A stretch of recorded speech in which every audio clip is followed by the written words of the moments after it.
I'd like to bring up Father Arthur Lyland to do the invocation.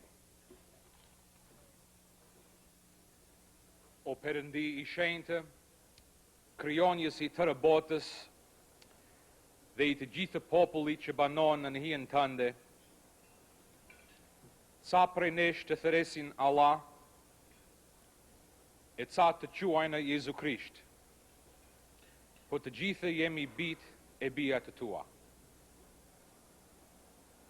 O krijonjes, jemi mbledhur këtu sonte bashkëtetar dhe miq, katolik, musliman dhe ortodoks, tre dega të një trupi, fare fis prej një gjak dhe një gjuhë, frymëzuar prej një shpirti, shqipetar, një popull I vogël po I fortë, munduar po jo dëshpëruar, prej ardhje të vjetër, po vajza dhe djemë të ringjallur, histori kreshnik, por me ko ardhje shpresë plotë. Dëgjonani, o Zot, ngrenani dhe bekoni ne të gjithë që të lypim sot, tani dhe për herë dhe në jetët e jetëve. Amin. Krishti u ngjall dhe gëzuar Ramadan.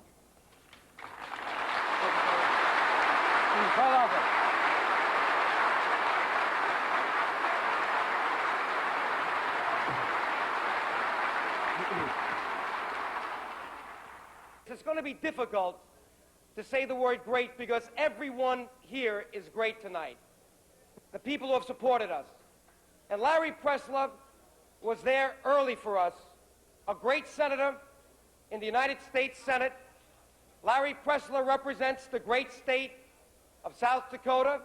He's a Republican, but today we love Republicans and Democrats because we know Tom Lantos is a great Democrat, and there's one great Republican, and that's America. You can be what you want to be here.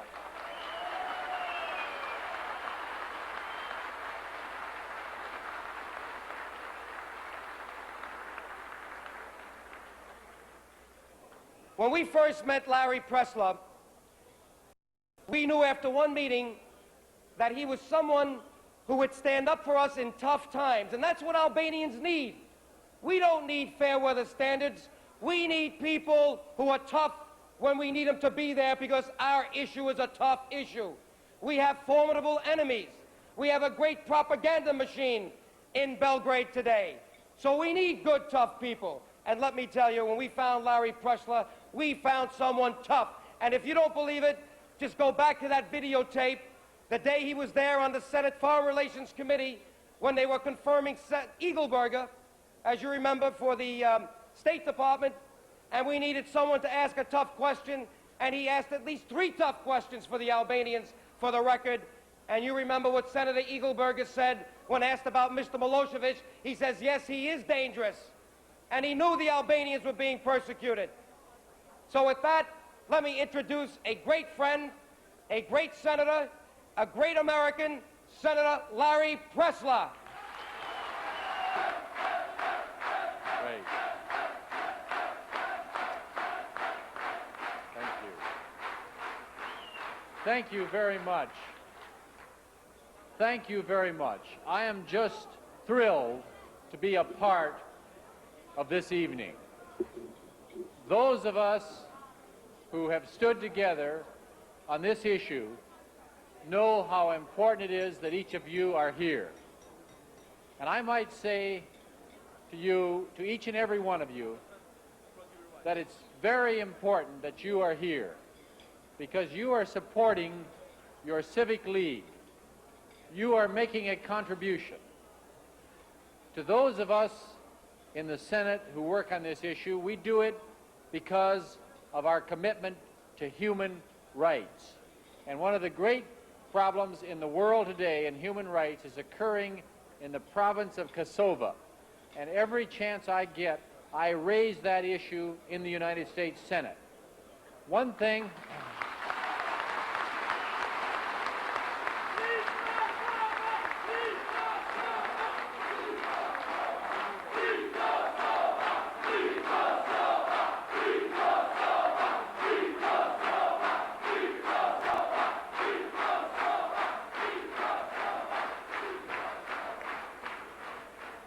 And let me say that I am very honored to sit by the head of your Democratic Alliance this evening and to get acquainted with him.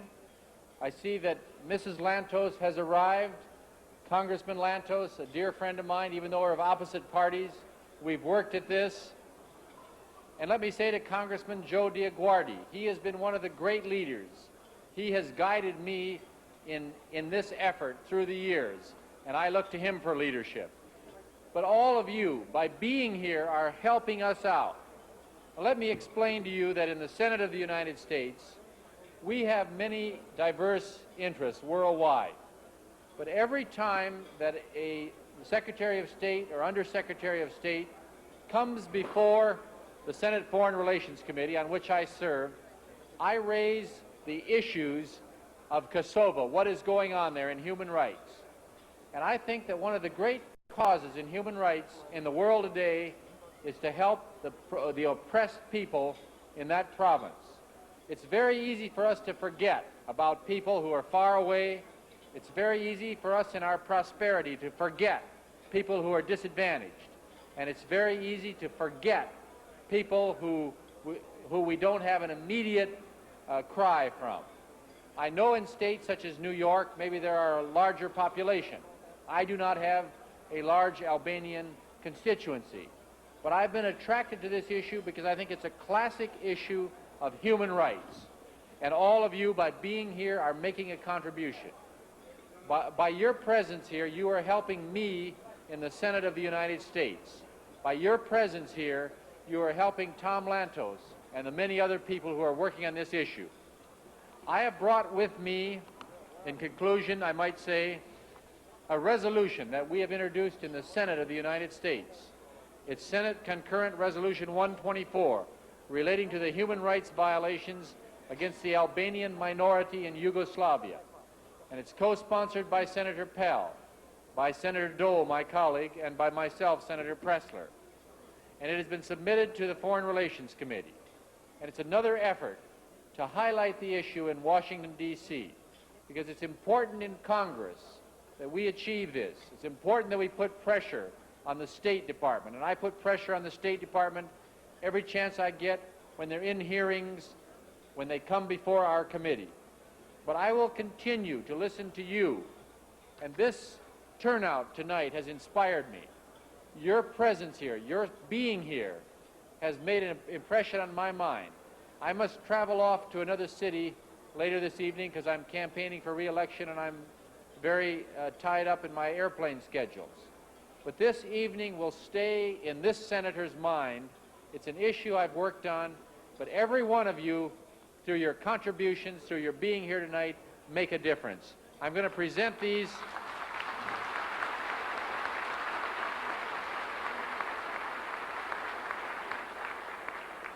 I am now going to present to my friend Joe DioGuardi Senate Concurrent Resolution 124 relating to the human rights violation against the Albanian minority in Yugoslavia. Thank you very much. Thank you. You're going to do Congress. Okay.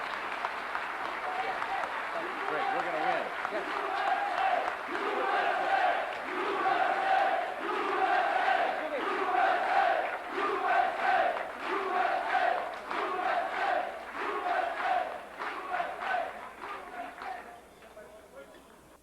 You know, freedom is a very precious commodity.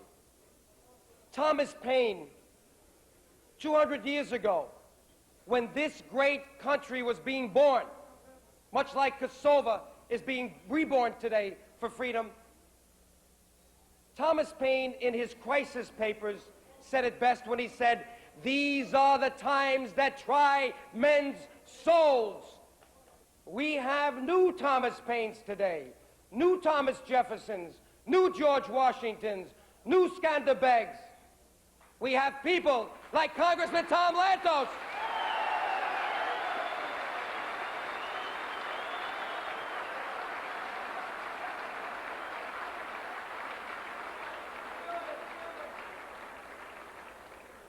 Congressman Tom Lantos and his beautiful wife Annette, no tyranny.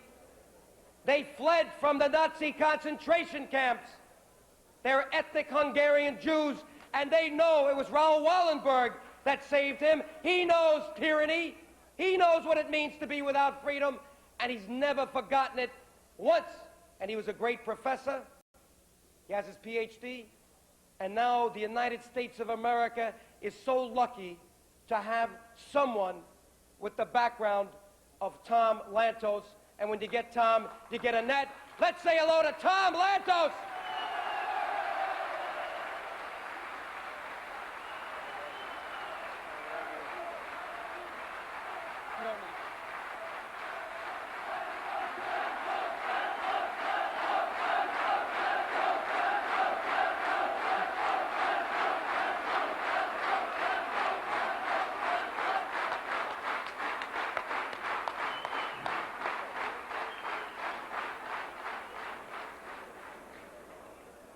There are great moments in history.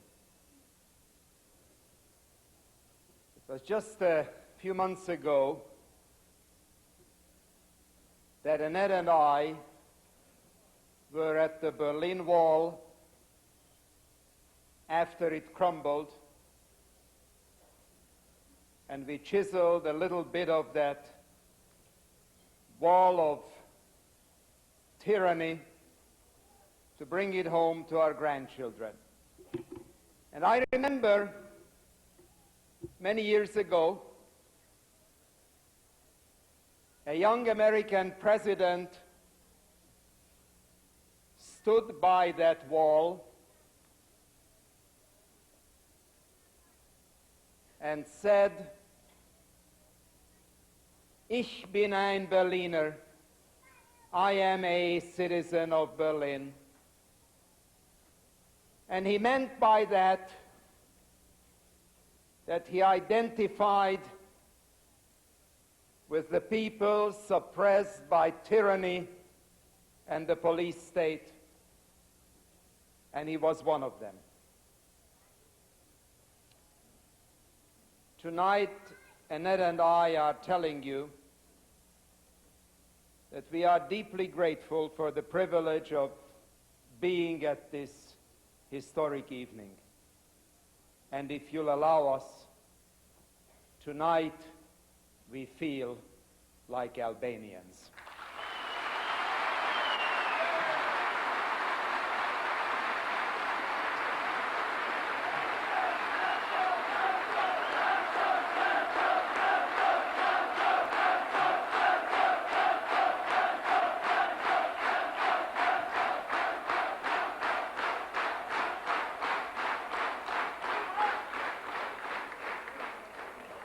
Before I tell you about a few very serious matters, allow me to say a word about a few people who are here tonight and who mean so much to me. Just for the record, Annette is not my daughter, she is my wife. And she has been for 40 years, and we are immensely proud of our 2 daughters, one of whom you will meet in a minute, and of our 12 grandchildren. And I must say, I am so grateful to her that in all of our human rights efforts for Kosovo and for Tibet and for Lithuania, and for all the other places, she has been a full partner, and I can't begin to express my appreciation to her.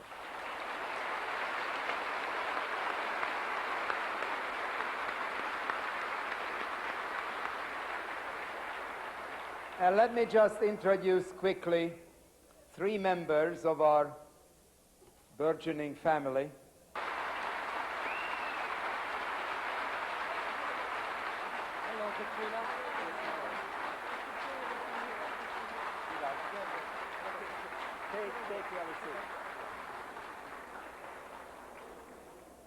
It's very hard to realize, particularly for those of you who are young, most of you are very young, there are a few of us who have been around for a few years, that it doesn't seem so long ago when I was holding her like this in my arms, and she's now the proud mother of 5.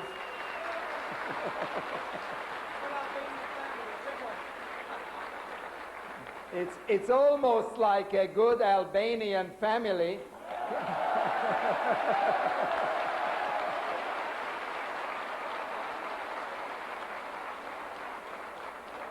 Katrina has 5, and our other daughter, Annette, has 7. So between them...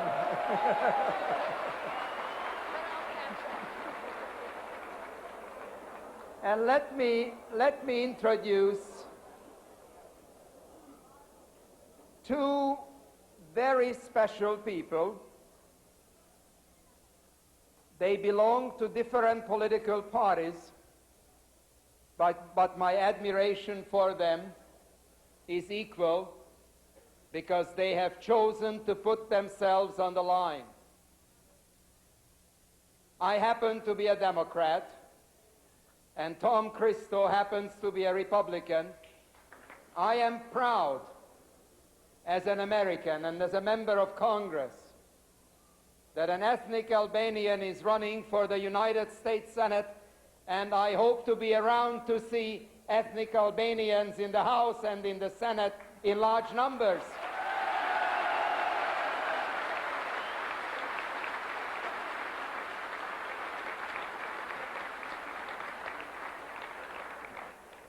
And then there is another young man who is running for the Congress. He happens to be a Democrat, and he happens to be Katrina's husband, Dick. So Dick...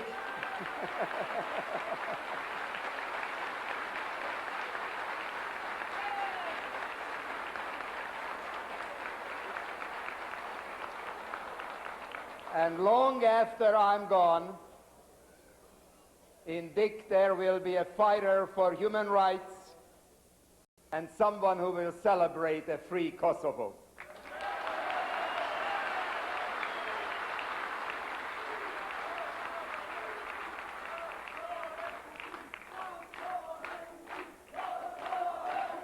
Kosovo Republic, Kosovo Republic, Kosovo Republic, Kosovo Republic, Kosovo Republic, Kosovo Republic, Kosovo Republic, Kosovo Republic.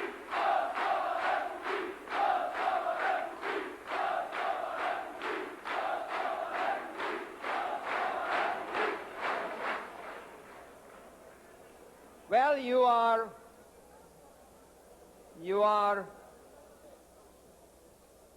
are reading my mind, because every single time I meet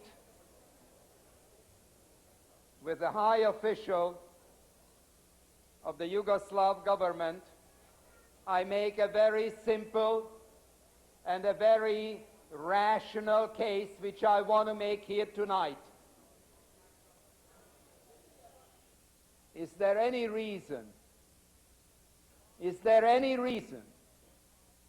why one of the largest ethnic groups in Yugoslavia should not have its own full-fledged Republican status?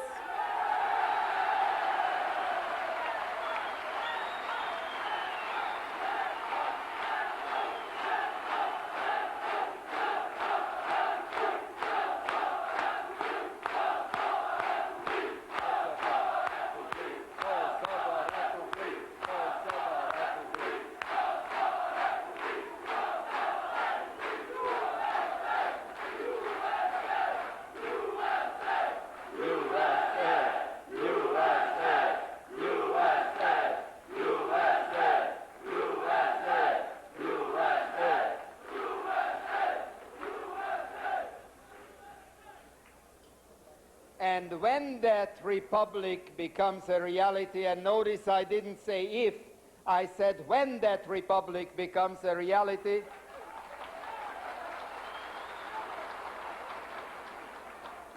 the heroes who have given their lives for the Albanian people, whom we honored at the beginning of this evening, our marvelous friends from Kosovo who will be speaking shortly, and the leadership of the American Albanian community will deserve enormous credit for bringing this about, and I would like to name all of them, beginning with my dear friend with whom Annette and I had an unforgettable morning, Dr. Rugova.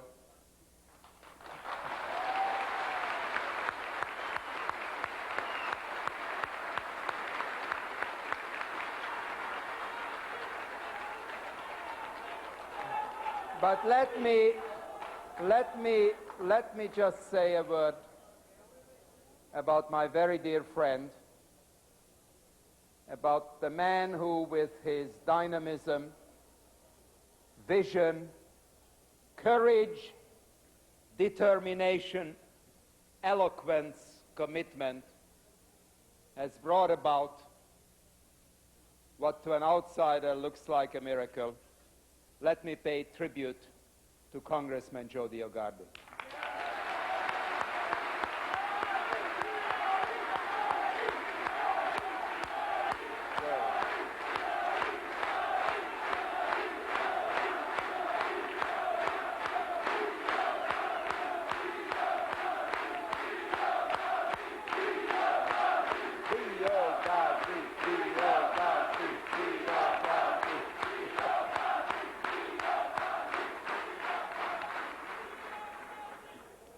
He and I share a lot.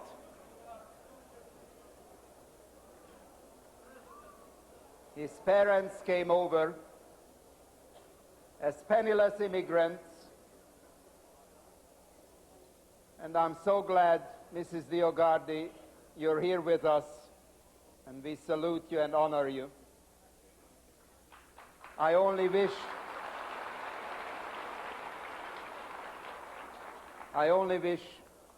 Joe's father could be here to share in the joy of this evening. Let me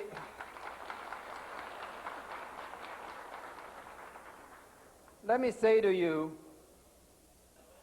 that while the DioGuardis were not very wealthy people, they were penniless immigrants, they gave Joe priceless treasures, a set of values, the work ethic, commitment to family, commitment to community, a pride of being an Albanian American, and look what he has done with it.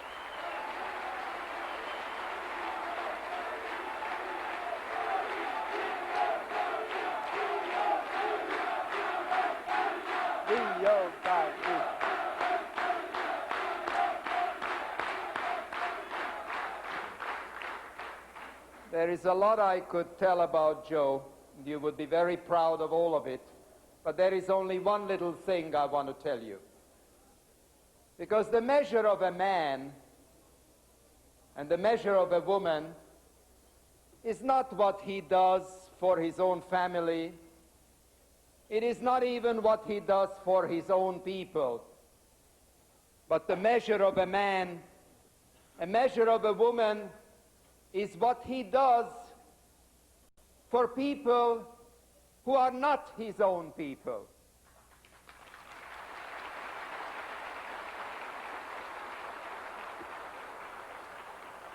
The man who saved my life was a Christian Swede who sacrificed his life for the sake of people who were suppressed and persecuted. And I want to tell you that in our joint work for human rights, in the Human Rights Caucus and in the Human Rights Foundation, you should have seen this Albanian American tiger fight for the people of Tibet, with whom he has nothing in common except their humanity.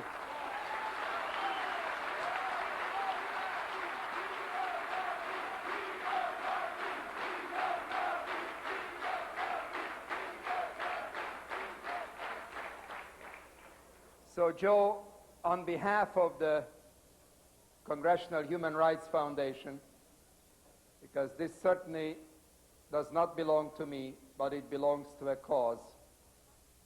And Ed and I are thrilled to accept this because it will inspire all of us with these two beautiful soaring eagles, the Albanian and the American eagle, to continue our fight for human rights.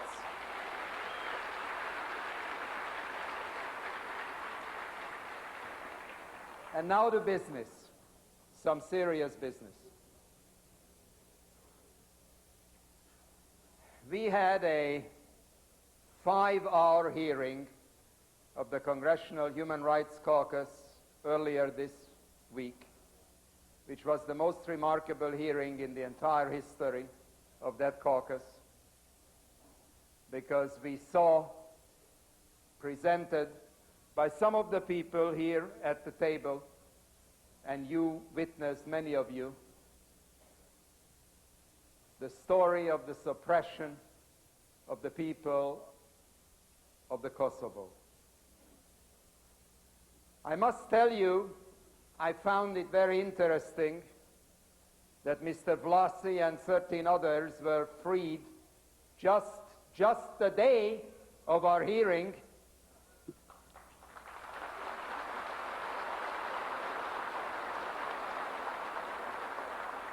It reminded Annette and me of a meeting we had with the Czechoslovak ambassador about a year ago when Václav Havel was in jail, and I told the Czech ambassador, Havel better be let out of jail within 48 hours because great troubles will come, and Havel was let out of jail, and he's now the president of Czechoslovakia.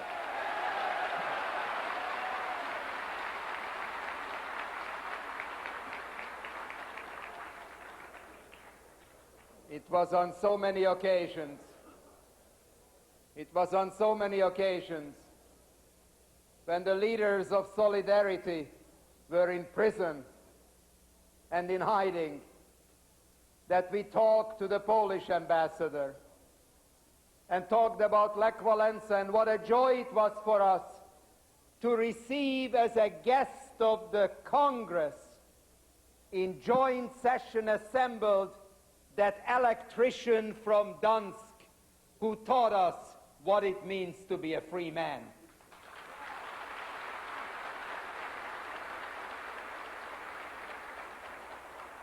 So let me say to you, your friends in the Congress will not rest until every single Kosovar lives as freely in the Kosovo as he would in New York or Massachusetts or any place.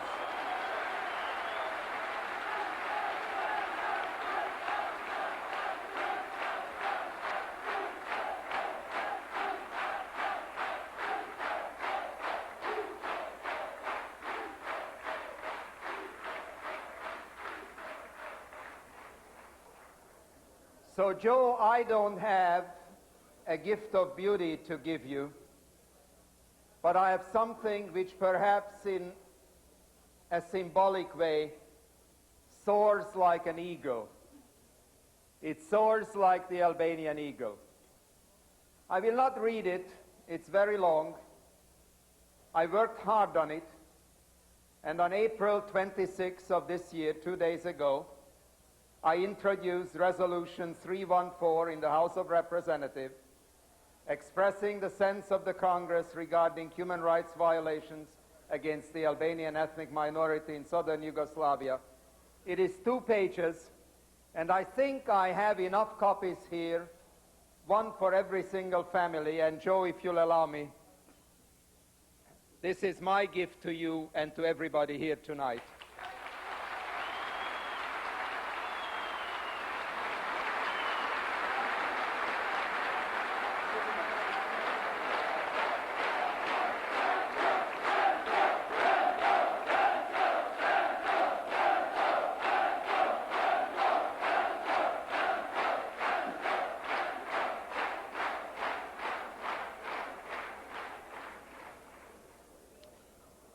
Joe and I have been planning a few other things that I want to tell you about. I remember as a young boy, reading about a great Albanian hero, Skanderbeg, and I found every book in the library about him. He inspired me so much, I admired him so much. So let me announce tonight that we are beginning this evening the process of having a Skanderbeg statue erected in our nation's capital.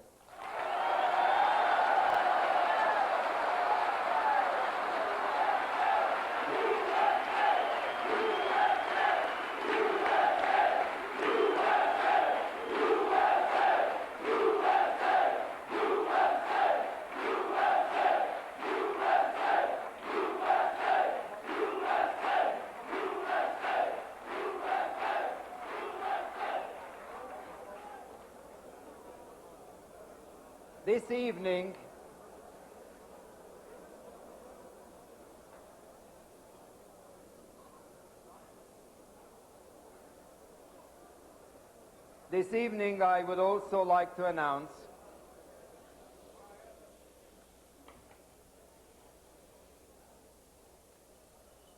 that a few days ago I had a conference call with two people,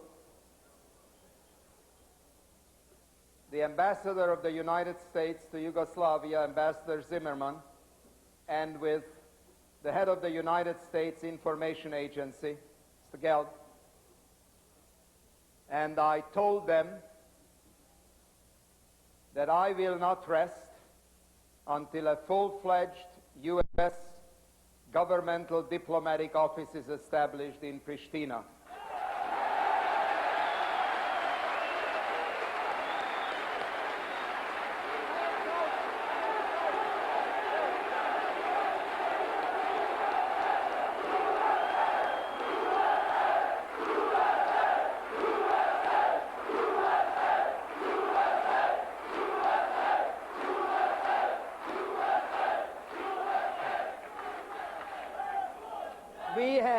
We have full-fledged embassies in countries with a fraction of the population, the ethnic Albanian population of Yugoslavia.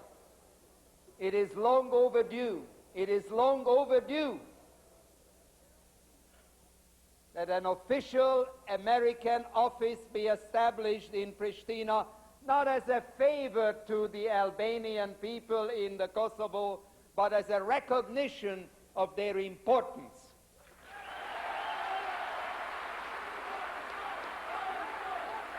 Lantos, Lantos, Lantos.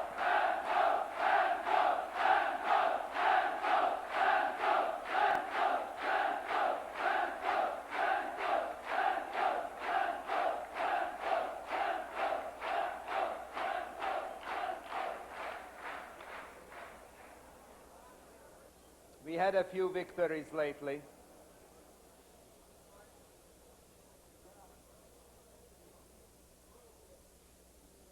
The state of emergency was lifted. Some prisoners were allowed to come out. Some of our guests tonight, who a few weeks ago probably would not have been here, are here, and we are grateful for that. Some, however, were not allowed to come, as we all know. So let me just conclude by pledging you that we are not going to go away until this struggle is won.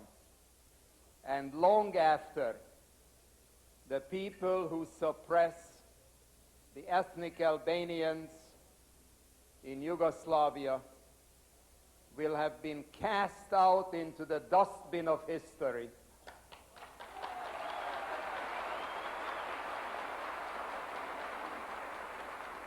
Long after the tyrants' names will have been forgotten,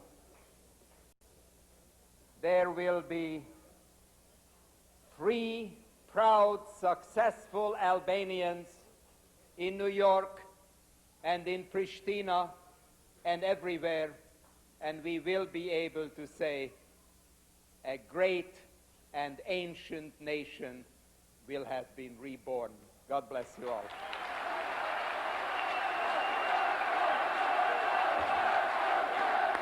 Lantos. Lantos, Lantos, Lantos, Lantos, Lantos, Lantos.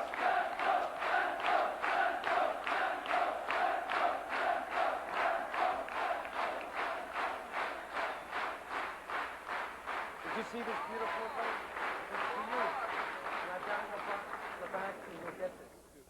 Let me take this opportunity to also, on your behalf, thank Mrs. Lantos Annette for all that she does, because I have seen her at work in that office. She's not there because she is Mrs. Lantos. She's there because she feels as strongly about the work that she does for human rights as does Tom. And I want to present her with some roses on your behalf.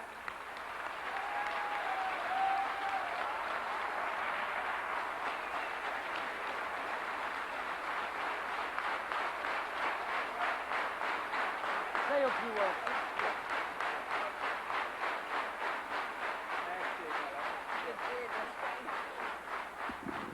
Thank you so much. This is a memorable evening for all of us. I really feel that something very new and very wonderful was born here, and it was a privilege to be part of it. Thank you.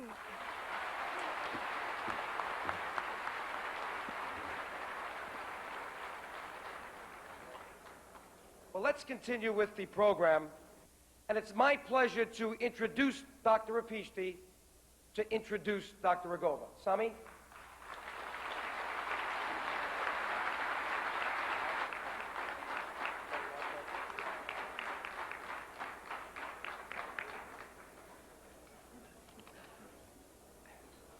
Mr. Chairman, Mrs. DioGuardi, the Honorable Congressman Lantos, Mrs. Lantos, the next Senator of Hampshire, Tom Christo, the next Congressman of Hampshire, Dick Speed, distinguished Albanian guests from Kosovo, ladies and gentlemen, Mir Mrama.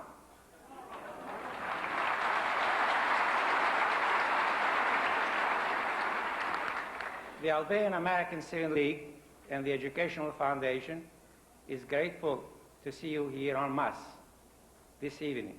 The members of the Executive Board and myself are also very grateful to our President, the Honorable Joseph J. DioGuardi, for having taken us so far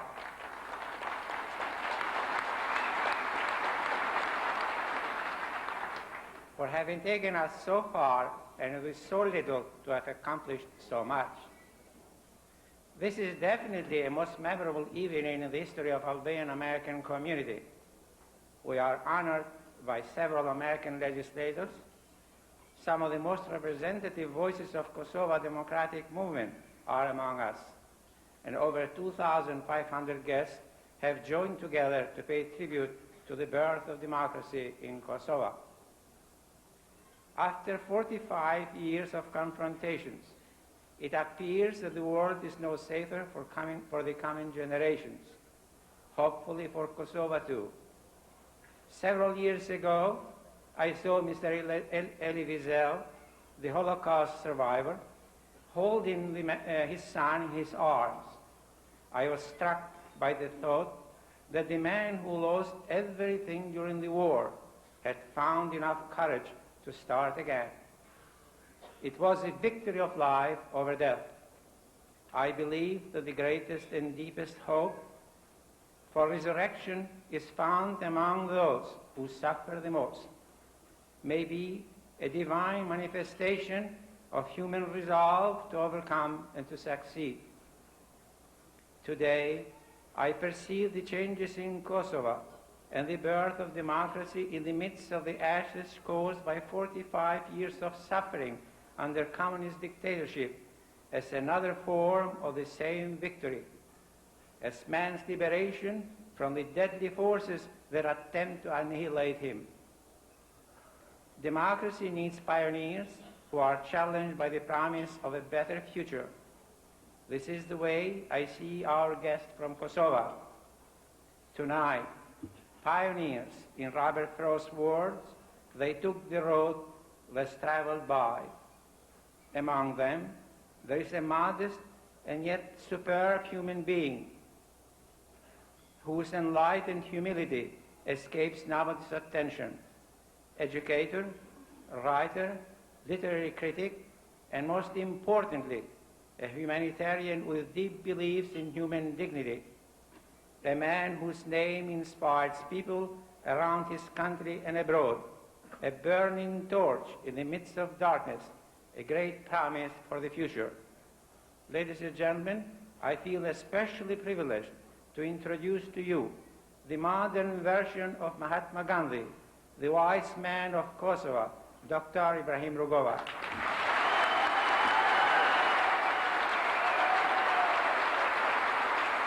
That's beautiful. That's beautiful.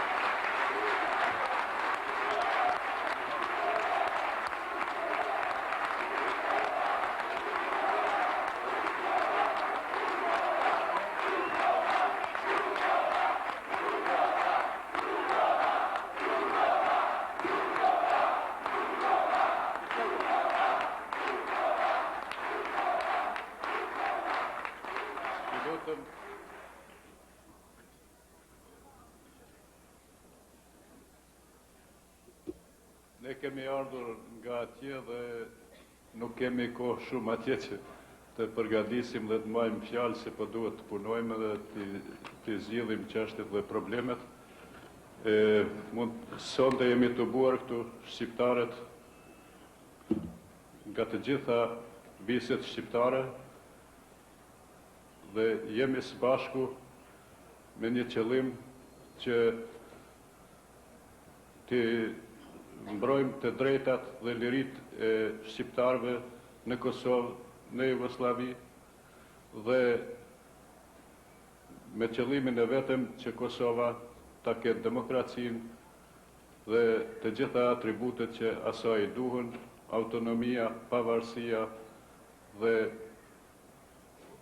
natyrisht urdhani, më falni. Edhe për atë, ju lutem, është një edhe për atë do të kërkojmë edhe do të shqyrtojmë mundësitë e gjitha ato dhe ajo është një kërkesë e gjithë popullit dhe nuk mund ta injoroj askush.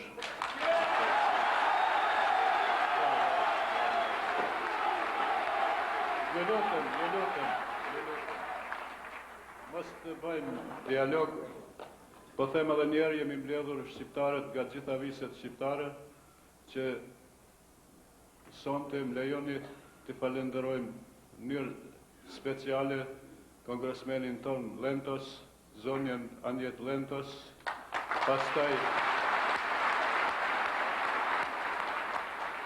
pastaj të gjithë kongresmenet dhe senatorët e Kongresit dhe të Senatit Amerikan, si që janë Pressler, Kola, të tjerë, të cilët vërtet kanë bërë që çështja e Kosovës dhe çështja e shqiptarëve të ndihet kudo në botë.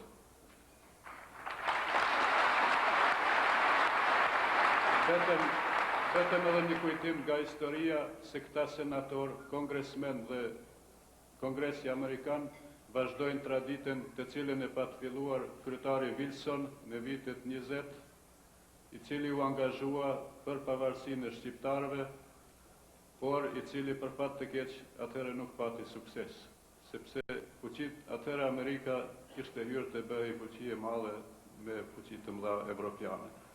Edhe një herë një falënderim të madh për të gjithë dhe në mënyrë speciale për zotrin Lantosin dhe familjen e tij.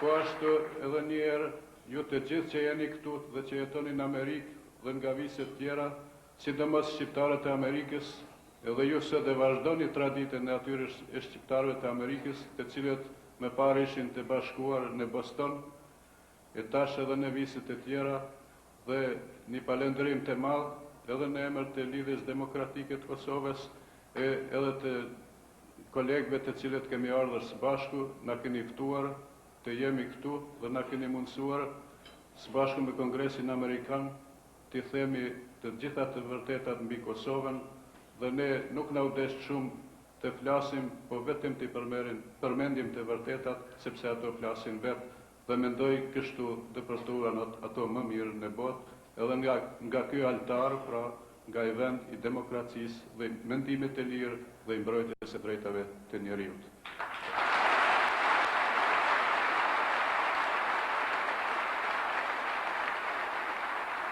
Edhe një porosi të vogël, Kosovës sot i duhet mbi të gjitha paqja, demokracia, liria, bashkëpunimi me të gjithë popujt dhe Kosova të hapet dhe të jetë e lidhur me Evropën, me Shtetet e Bashkuara dhe me vendet e tjera, dhe natyrisht të gjithë shqiptarët, kudo që ndodhen, të kenë mundësi të jenë në trojet e tyre dhe të zgjedhin ku duan të jetojnë, dhe natyrisht gjithnjë të jenë të lidhur me vendin e vetë, se kjo është një mënyrë më e mirë dhe më e fortë që ata edhe të ndihmojnë Kosovës edhe viseve tjera shqiptare edhe të ndihen si shqiptarë. Dhe po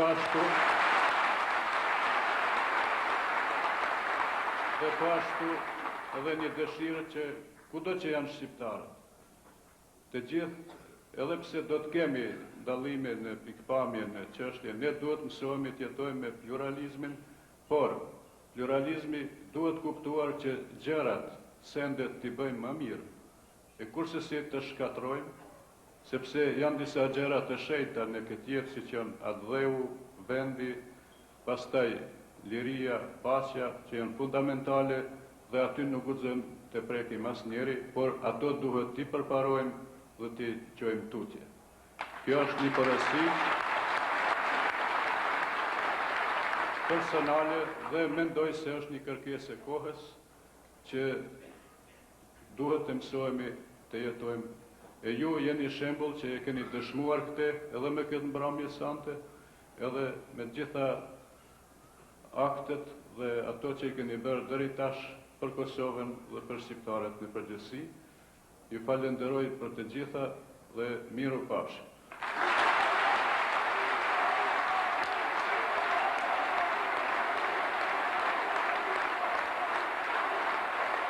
Dhe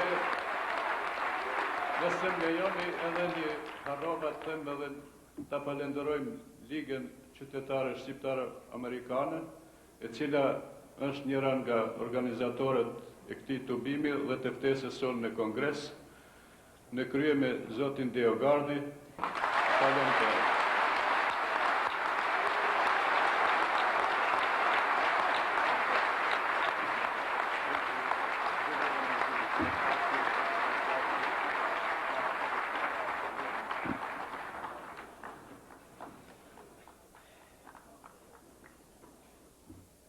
Thank you, Dr. Rugova. Faleminderit shumë.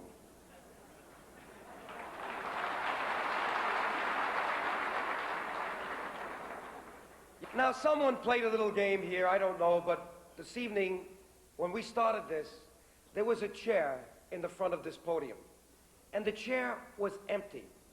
It was the chair that I put there for Dr. Zekeri Sana, who should be here tonight. And he wasn't allowed to be here. You know why? They deprived him of one of his most basic human rights. They took his passport away because they know how effective he is. They did not want him to come to the hearing. They did not want him to speak here tonight. And in spite of the letters that Tom Lantos sent, and Larry Pressler, and Senator Dole, and Bill Broomfield, and so many other great senators, and many of them sent these letters, Milosevic still was bold enough, and that's why he's not going to give up, and it's not going to be easy. This is a great evening. Shh. We must be organized, and we will win. But the point is, he had the nerve, the absolute unmitigated gall to not give Dr. Tsana his passport, and we left the ticket at the airport thinking that he'd fly here even today. They still wouldn't give him his passport.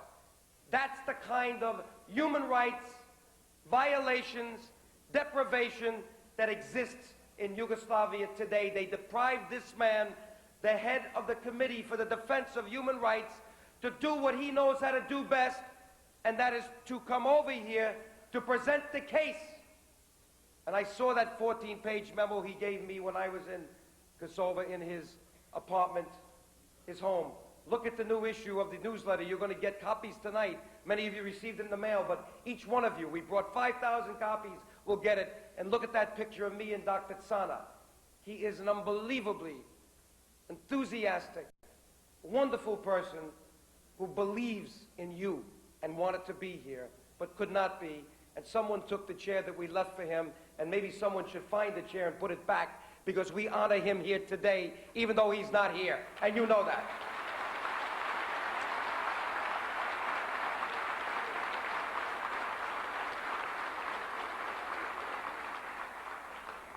I would normally right now introduce Professor Recep Çocuğ, because I know he is someone special, and Professor Ayedi, okay?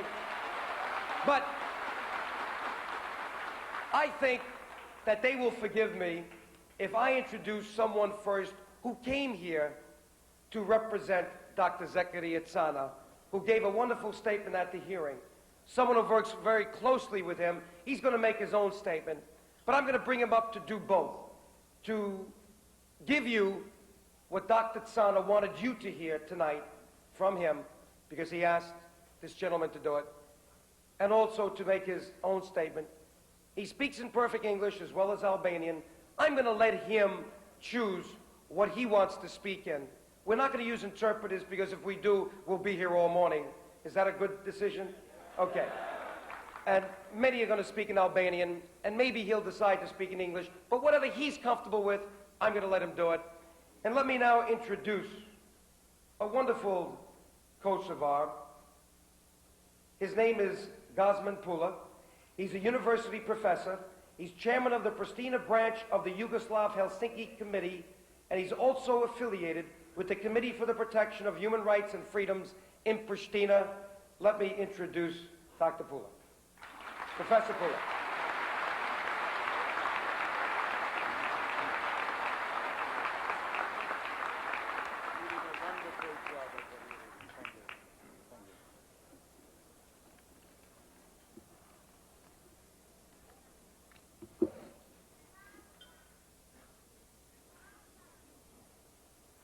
Bashkëdhetar të nderuar,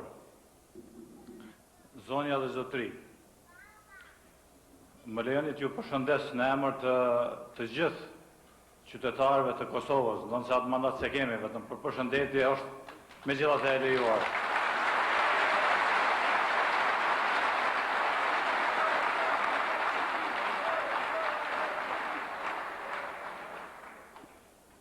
Unë do t'ju drejtohem në anglisht. Ndoshta nuk është më e qelluar, ndoshta nuk do t'ju pëlqejë gjithaq, megjithatë për shkak të mysafirëve tonë të nderuar, siç është zoti Congressman Lantos, zonja e tij Lantos, dhe të gjithë kongresmenët dhe senatorët tjerë të cilët ishin prezent dhe të cilët e përkrahin kauzën tonë, megjithatë do të më lejoni, shpresoj se nuk do t'ju pengoj gjithaq që të drejtohem në anglisht.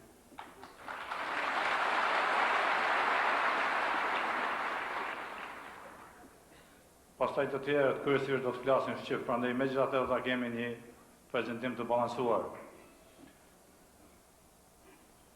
Honorable Mr. Lantos, Congressman Lantos, Honorable Mrs. Lantos, Honorable Congressman DioGuardi, let me first express my deep gratitude and appreciation for your esteemed interest in the human rights all over the world, especially in Kosovo, where they have been violated most dramatically and almost beyond comprehension for the standards of a civilized Europe.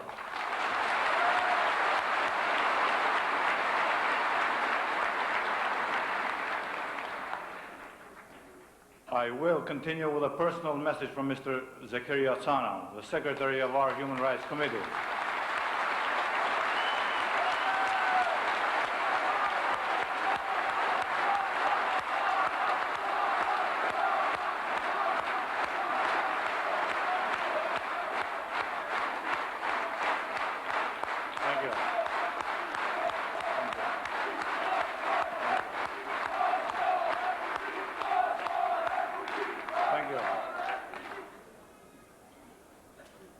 Mr. Zani, unfortunately, could not be with us today because his most basic human rights were once again violated by having his passport taken away by the Serbian authorities. He was charged with a notorious robber paragraph 133 for carrying on hostile propaganda, a commonly used nonsense in orthodox communist regimes. And why did they do this? They did it because they were obviously afraid that he could make a strong case about the flagrant human rights violations being systematically and consistently exercised by the authorities over the civil and innocent Albanian population. But Mr. Zani's spirit is here with us tonight.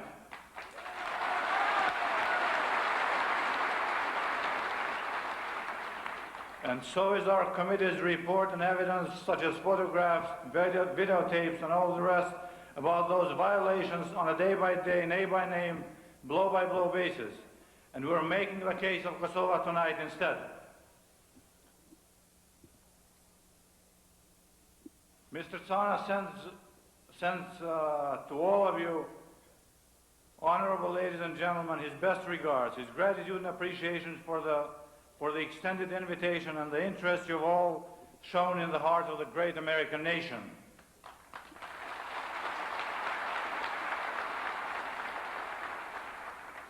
But then this brings us again to the question of why do such egregious human rights violations in Kosovo occur? The principal answer rests in the fact that due to the historical circumstances during the formation of newer Balkan nation, just about half of the ethnic Albanians were encompassed within the Kingdom of Serbia, respectively Yugoslavia. Ever since within that framework they've been treated as foreign bodies to the majority Serbian national organism that threatens its interest, and they were accordingly to be eliminated from that soil forcefully or peacefully, officially or unofficially. The official policy, and even more so the actual governmental practice, carried on with a repressive approach against the Albanians. Such an approach produced vast and most drastic violation of individual human rights. Albanians, not only in Kosovo and Yugoslavia in general, were subjected to countless violations of their individual human rights, which were meant and amounted to vast violations of their national rights as well. Countless cases can prove harsh violations of basic principles of the UN Charter, cases of violations of General Declaration about Human Rights, violations of international pacts about economic, social, cultural, and cultural rights, violations of international pacts about civic and political rights, violations of conventions related to discrimination in education, as well as a violation convention about the prevention and punishment of a crime such as genocide. Periods of fierce and less fierce violation of human rights of Albanians in Yugoslavia have changed on and off. One of the fiercest ones being in the 80s, during which, according to officially released figures, at least 75 Albanians were killed by brutal force interventions. Unofficially, unfortunately, the numbers are much higher. But nevertheless, the second-rate citizen treatment, which has ever since the beginning of the century, been tried and enforced over the Albanians in Yugoslavia, has definitely proved its bankruptcy. It couldn't have been different, because Albanians in Yugoslavia are not and will not be, according to all demographic and civilizational determinants, of minority, neither in relation to other nations in Yugoslavia, nor to the Albanians in Albania itself.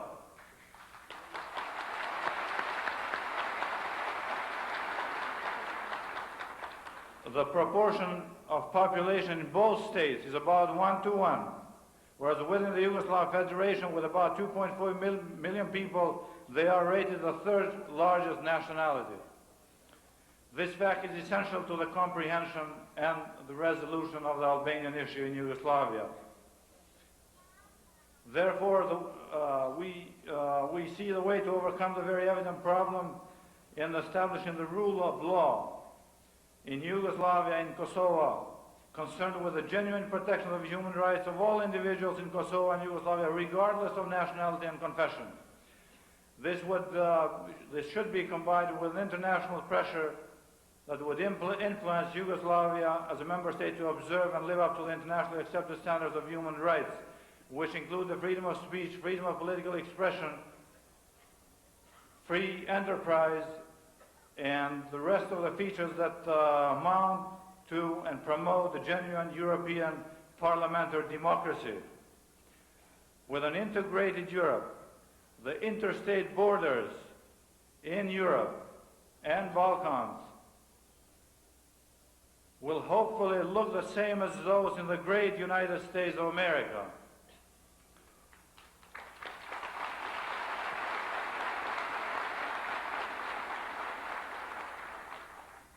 That could and should also mean a specific resolution of the Albanian issue in Yugoslavia.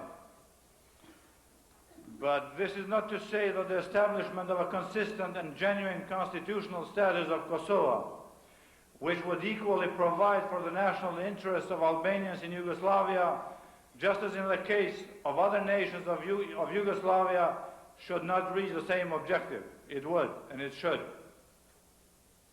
The course for reaching that objective of genuine equality in Kosovo and the human rights of its citizens in the Yugoslav Federation, regardless of nationality and confession, may prove to be difficult, but in the long run will be the only just, stable, and acceptable resolution of the Albanian issue. Genuine equality is the name of the game.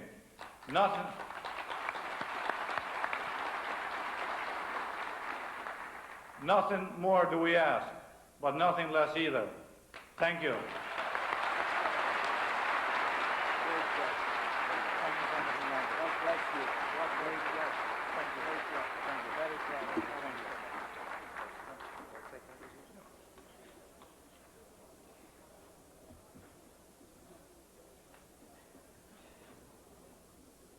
Well,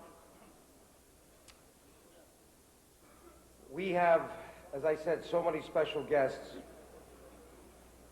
And the next one probably could have been introduced at the same time as Dr. Rugova. He is esteemed by so many of you who told me that he taught you at Pristina University.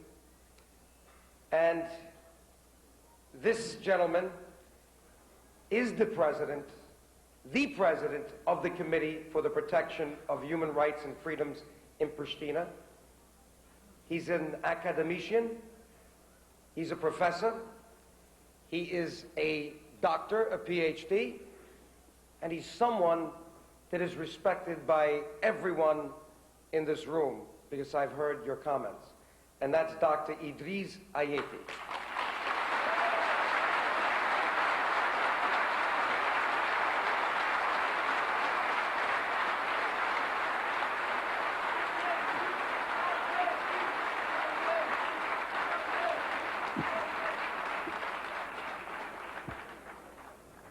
Ju keni ardhur këtu në Washington,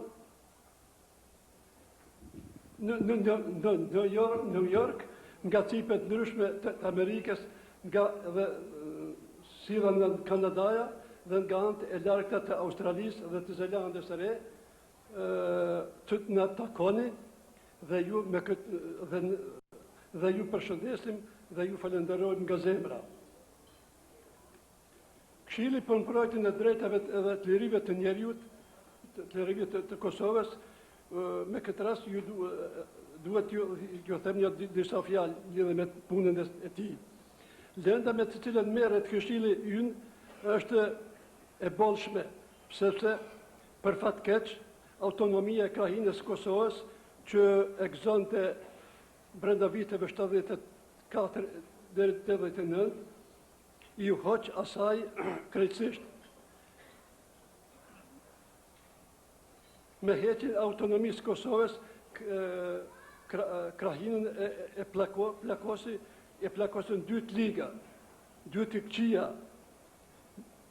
mbi bazën e kontrollit që mori Republika e Serbisë mbi gjithë punët e krahinës shqiptarët u goditun nga 2 anë. Një herë si etni, pastaj edhe si individ. Aparati represiv i Republikës së Serbisë zuri të disa pika nevralgjike ekonomike. Duke pezulluar nga puna kuadrat shqiptare që punonin më smiri. Si që janë për shemëll gjigantet, trepqa, elektroekonomia e tjera. Dhuna e represalet kanë vazhduar edhe më. Kohën e fundit, me pëlqimin e organeve gjese të Republikës në shkollat fillore e të mese ka filluar të përdoret segregacioni. Do thotë ndarja e nxënësve shqiptar e serb, pra ka zënë të përdoret apartheidi që do thotë transferohet nga kontinenti i nxehtë afrikan në kontinentin e plak të Evropës në Kosovën tonë. Ndarja famkeqe e shkolla, kjo ndarja famkeqe e shkollave, veç për shqiptarë dhe veç për jo shqiptarë, solli helmimin e nxënësve shqiptarë me substanca të dyshimta. Shkenca shqiptare dhe ajo objektivja konstatoj se ishte fjala për helmime, shkenca tjetër, helmimet e nxënësve shqiptarë i quajti simulime, që do të thotë si kur po shtireshin, si po gënjenin. Ka disa muaj që edhe në Kosovën ka zënë të frynë era që sjellin demokraci, që shpihen në demokraci, barazi, në partit.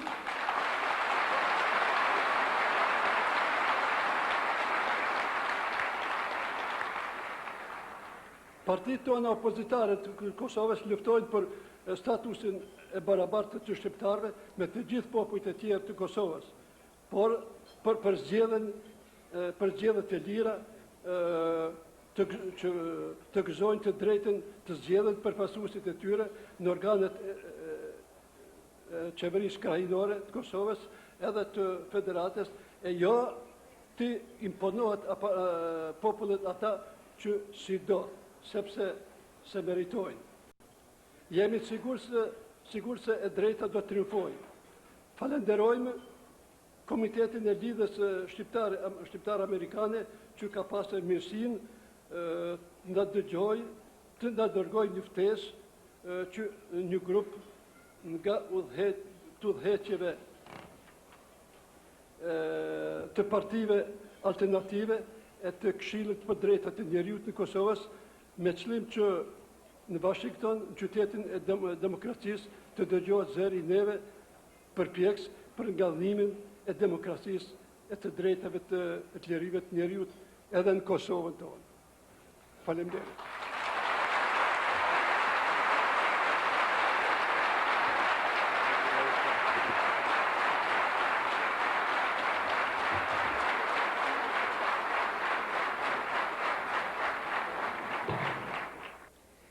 Now let me introduce someone else, very esteemed, who I heard so much about, who I tried to see when I was in Pristina, but somehow we couldn't get in touch with each other. And I was so happy that he was one of the honorees to come here. He is an academician, and he is a very distinguished, independent intellectual. He is Dr. Recep Çoşa.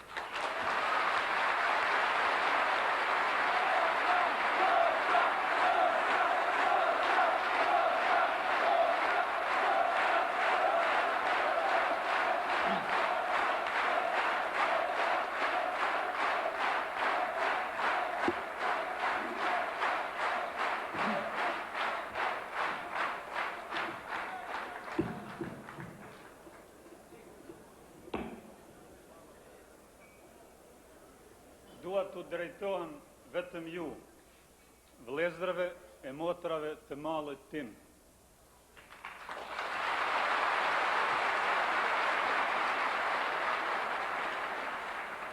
Dua të përshëndes vetëm në emrin tim dhe dua të flas shkurt, se shkrimtarët i thonë me libra edhe ato që do t'i thoshin në tribuna.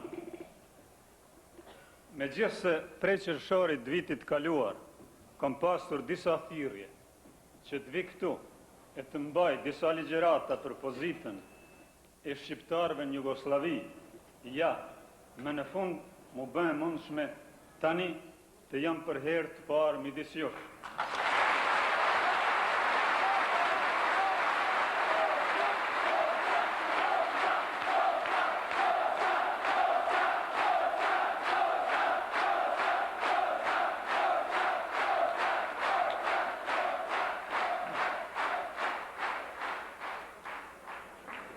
S'ka mund të vi, sa do kam dëshiruar të shoh Shtetet e Bashkuara të Amerikës djepin e demokracisë moderne.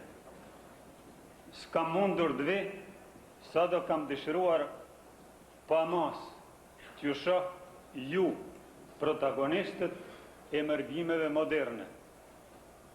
Kom dëshiruar t'ju shoh e t'ju njoh, sepse një mall të veçantë e kom pasur gjithmonë për ju.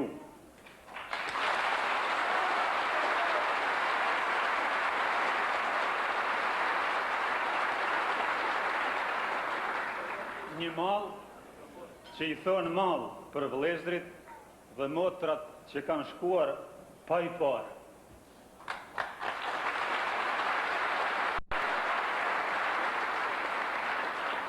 Shumica prej jush këtu sigurisht jetojnë më mirë. Më mirë besoj se ne atje. Pavarësisht pse jetojnë mirë, por unë gutë ta them, ta thuash ti, e kom thonu, jo të kënaqur.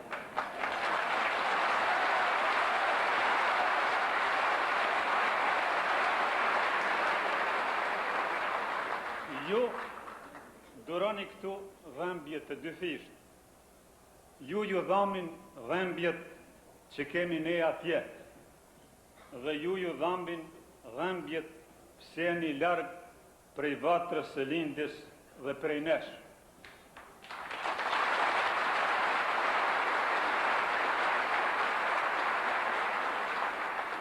Nuk besoj se askush prej nesh mund t'jetë indiferent ndaj të vërtetës së këtij. Pse them kështu? Them kështu, sepse ju jeni ajo pjesa më e mirë, e më shëndosh e trupit shqiptar, që është larguar prej tij me fajin tonë.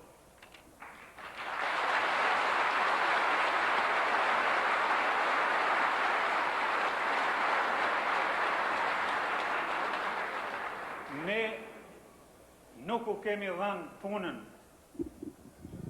dhe nuk u kemi dhënë lirinë. Ne në të vërtetë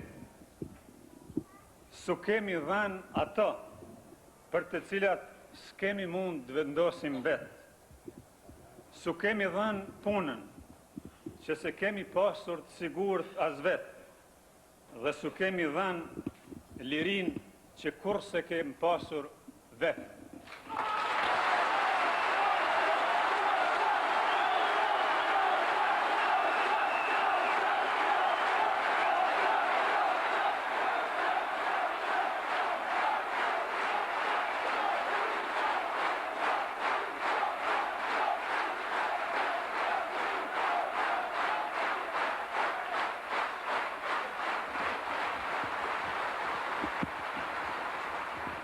Por, kjo as ne nuk na çfajson. Për fajën ndërkaq, s'dua të flas sonte, sepse unë dëshiroj që prej tashit fajet të harrohen një herë për gjithmonë. Të harrohen fajet dhe të mposhten dallimet që atë gjatë na kanë munduar. Ju jeni larguar prej nesh, por ne kemi ardhur te ju, t'u tregojmë se nuk lejojmë të jetoni të ndarë prej nesh.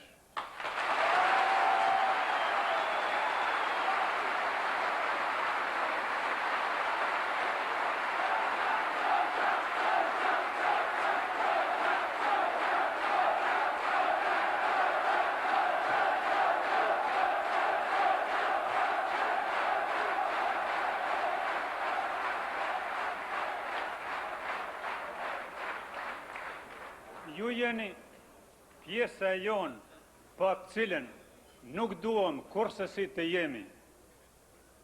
Sepse vetëm bashk jemi më të fortë, sepse vetëm bashk jemi më të sigurt, sepse vetëm bashk mund ta bëjmë siç duam ardhmërinë tonë.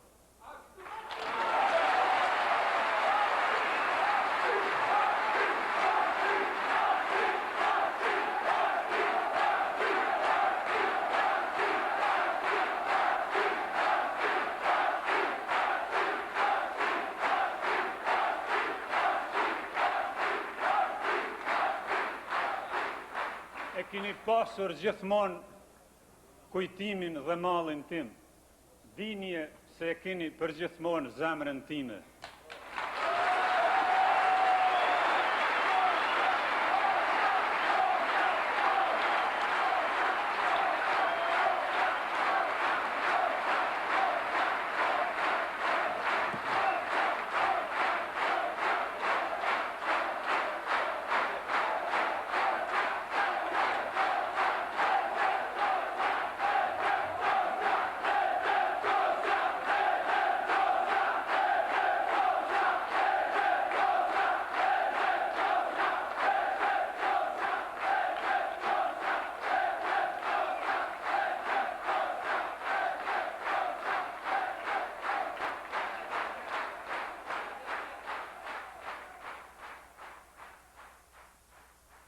The next one I'm going to introduce is someone that had the courage to meet me twice in Pristina. He is the chairman of the Pristina branch of the Union for the Yugoslav Democratic Initiative. His name is Mr. Vetan Soroy.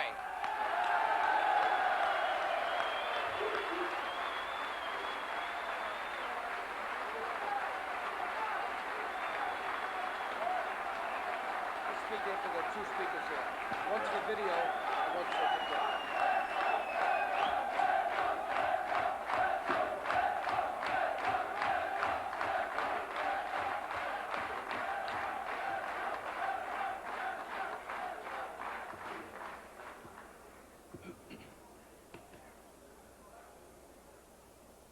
Bashkëdhëtar,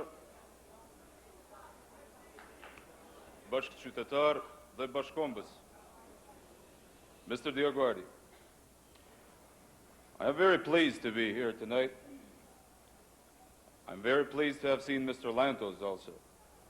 It has been said in ancient times that if you want to have the Roman Empire, you conquer Rome. And if you don't do it, then you have Cicero on your side. The American Albanian League has conquered America through Mr. Tom Lantos and through Washington and through New York.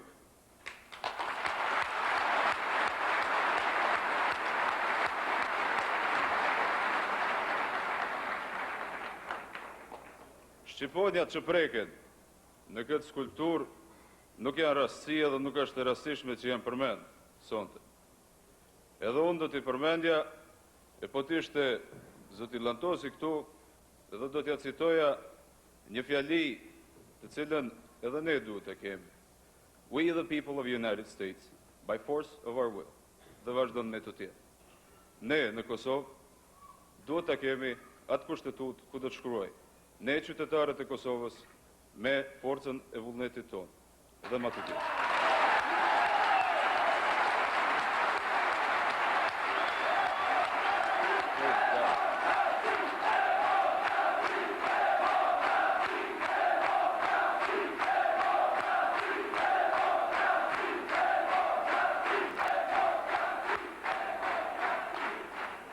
Zoti Lantosi tha se pret një formulim të tillë kur të vinë pushtet dhëndrit i.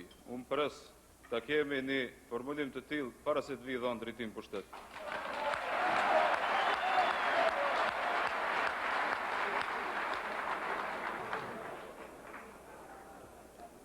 Këto ngjajshmëni mes shqiponjave që preken duhet i përmendim edhe një herë edhe këtu. Shenja ve e gishtave tona do të thotë fitore, po do të thotë edhe paq. Ne shohim mënyrën e vetme se si të mrrim deri te fitora me paq, po edhe me fitoren ton të mërrim gjërë të paqja.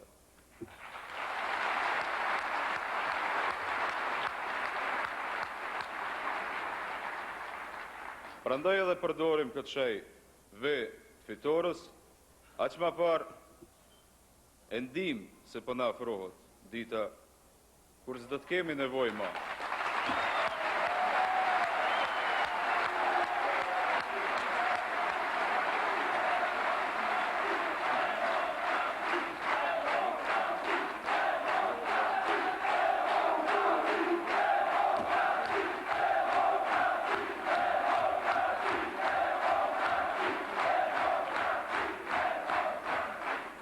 Ne, qytetarët e Kosovës, duhet të dim se kemi fillu jashtëzakonisht tut. Kemi fillu nga pozita më e ulët e mundshme e drejtave të njeriut, nga pozita ku bashkëqytetarët tanë nuk e kanë pas atë drejtën më të çmuar njerëzore, të drejtën për jetë. Nga ajo pozitë më e ulët, ne mbërrim në atë që quhen zgjedhjet lira, edhe ky është caku ynë, edhe në këtë cak do të mërrim. E do të mërrim aq më parë kur luftojmë për një demokraci për të gjithë qytetarët e Kosovës, së bashku me të gjitha forcat demokratike të Jugosllavisë. Ne nuk luftojmë për demokraci vetëm për vete, luftojmë për demokraci për të gjithë qytetarët e Kosovës.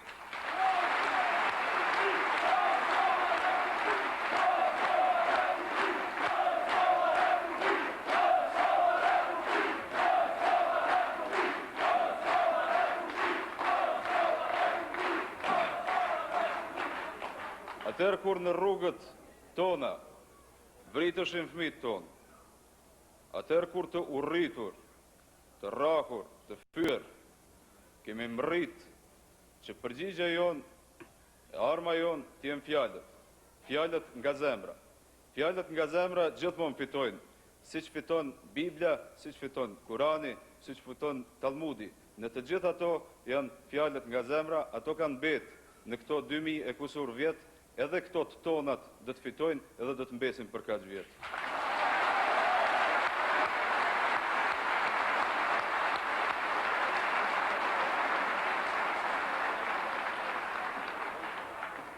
Dëshiroj të përsëris atë që e tha profesor Qosja.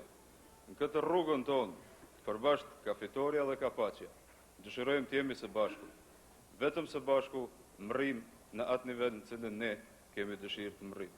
Ju falemnderit.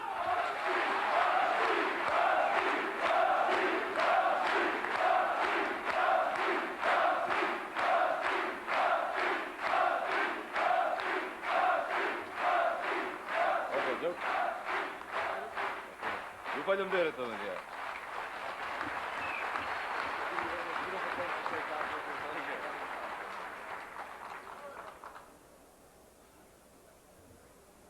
I think the next person deserves to be the speaker at this time. She did such a wonderful job in the hearing.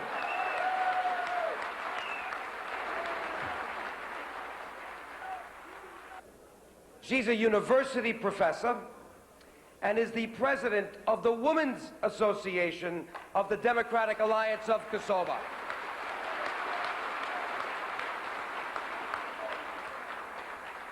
She also happens to be the sister of Gazman, and she is Mrs. Lulieta Pula Bichiri. Let's give her a big round of applause.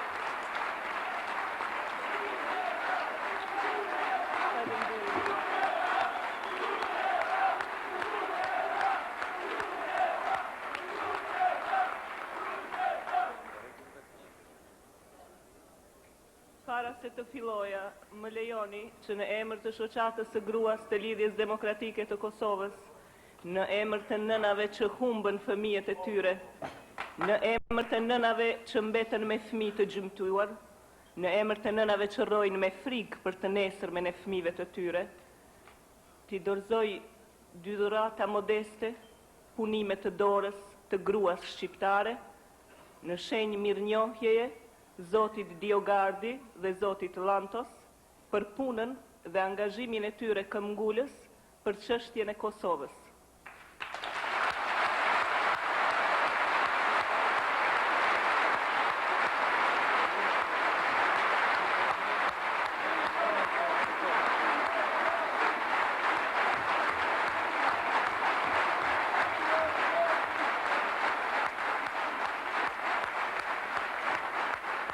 Këto punime janë të destinuara për zotin Lantos.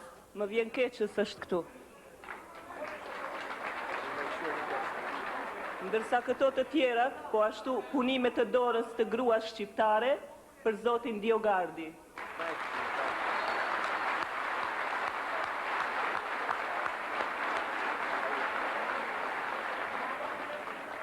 Po ashtu shfrytëzoj këtë rast që në emër të grave shqiptare të shpreh falenderimin, respektin dhe konsideratat tona për bashkëgatvetarët tanë, të cilët me tërë forcat e tyre ndihmuan dhe ndihmojnë çështjen shqiptare.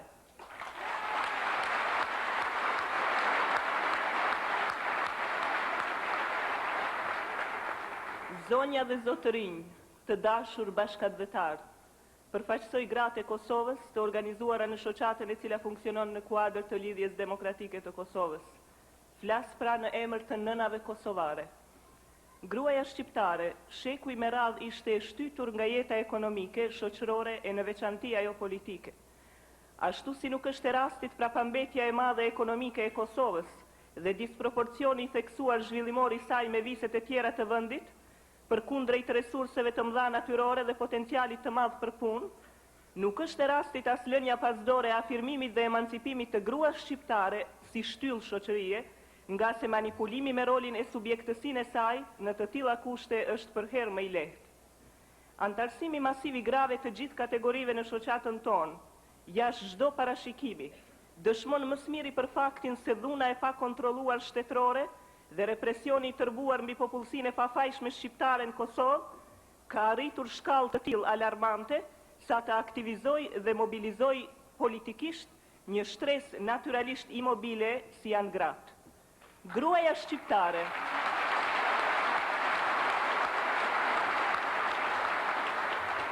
vite me radhë pas luftës së dytë botërore që e detyruar që pa të drejtë proteste të duroj fikjen e jetës së më të afërmve të saj, në emër të revolucionit bolshevik, pa gjykim e më së shpeshti me shpifje të trilluara shoviniste.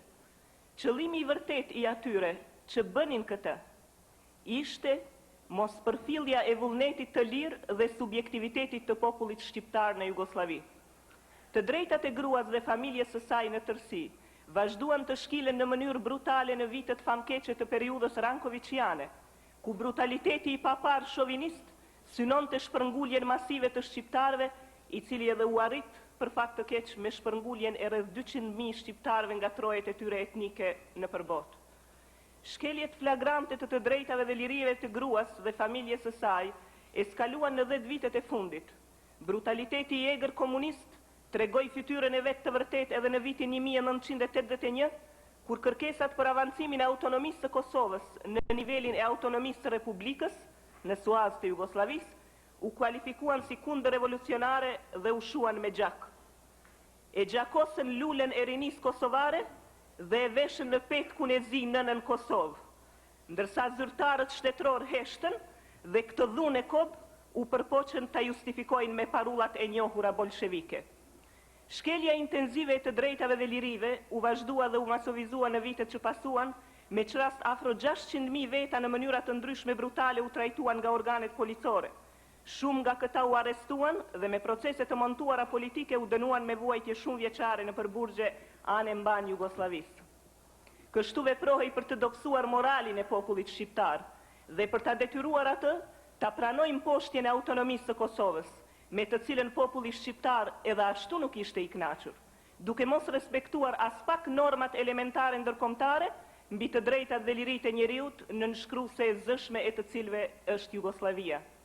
Duke parë rrezikun se populli shqiptar nuk do të gjunjëzohet lehtë, qarqet sërbëmdha bën çmos që me kërcënimet populiste të popullit numerikisht më të madh në Jugosllavi dhe me shfrytëzimin spekulativ, informativ e propagandistik të problemeve jetësore të popullit serbo-malazez të Kosovës, të bindin dhe detyrojnë udhëheqjen më të lartë jugoslave që autonominë e Kosovës ta marrin me dhunë. Për këtë qëllim, u ndërmorën shkeljet më jo njerëzore të drejtave dhe lirive të popullatës shqiptare në Kosovë. Ndëshkoheshin me burgos e përjashtoheshin nga puna për një fjalë liridashse të gojës, mbështetur në konstruksionin stalinian të diferencimit ideopolitik, suspendoheshin nga puna ose jeta politike mira kuadro. Udhëheqësit politik zgjedheshin kundër vullnetit të lirë të popullit. Ndërroheshin arbitrarisht punëtorët, mësimdhënësit dhe inteligjencia teknike shqiptare dhe në vend të tyre vendoseshin serbët e malazezët. Kështu, para një viti, u shpallën masat e jashtëzakonshme, kurse populli shqiptar u detyrua të pranojë me dhunë dhe në nënkërcënimin e tankeve reduktimin maksimal të autonomisë së Kosovës. Revolte i popullit shqiptar që u shpreh me demonstratat të shumta të gjitha shtresave të popullatës u shua përsëri me gjak. Me qras vitin e kaluar u vran rreth 30 veta dhe u plagosen me qindra shqiptar, ndër të cilët kishte shumë fëmijë dhe gra. Terrori shtetror nuk kishte të ndalur, dhe e tërë kjo nuk është e tëra. Për t'i vënë në jetë aspiratat e kahershme sërbëmdha, e duke parë se masat e jashtëzakonshme në Kosovë gjykohen nga mbar bota e civilizuar, filluan provokacionet e shumta të popullatës shqiptare, dinakrisht të paramenduara, në mënyrë që masat e jashtëzakonshme shtetërore të zëvendësohen me masat e përhershme të jashtëzakonshme, tani në petkun e dominimit të plot të pushtetit policor serb. Pas masakrit të popullatës së pafajshme në Malishev, Podujev, Glogovce, Dobërçan, trillimit të së martës së përgjakshme, sulmit në konvikte, futjes së aradhës së bashkuar në përshkolla, institucionalizimit të paturpshëm të apartheidit nacional, helmimit masiv të nxënësve, bastisjeve çnjerëzore, kërkesave për kolonizim të sërishëm, çfarë do të jetë në radhë tjetër, kjo nuk na është e njohur. Por popullit i është fare e njohur dhe e qartë se forcat unitariste të autoriteteve serbe, këtë terror të pakuptueshëm mbi popullatën shqiptare e cila nuk kërkon gjë tjetër veç se liri, demokraci e barazi, e ushtrojnë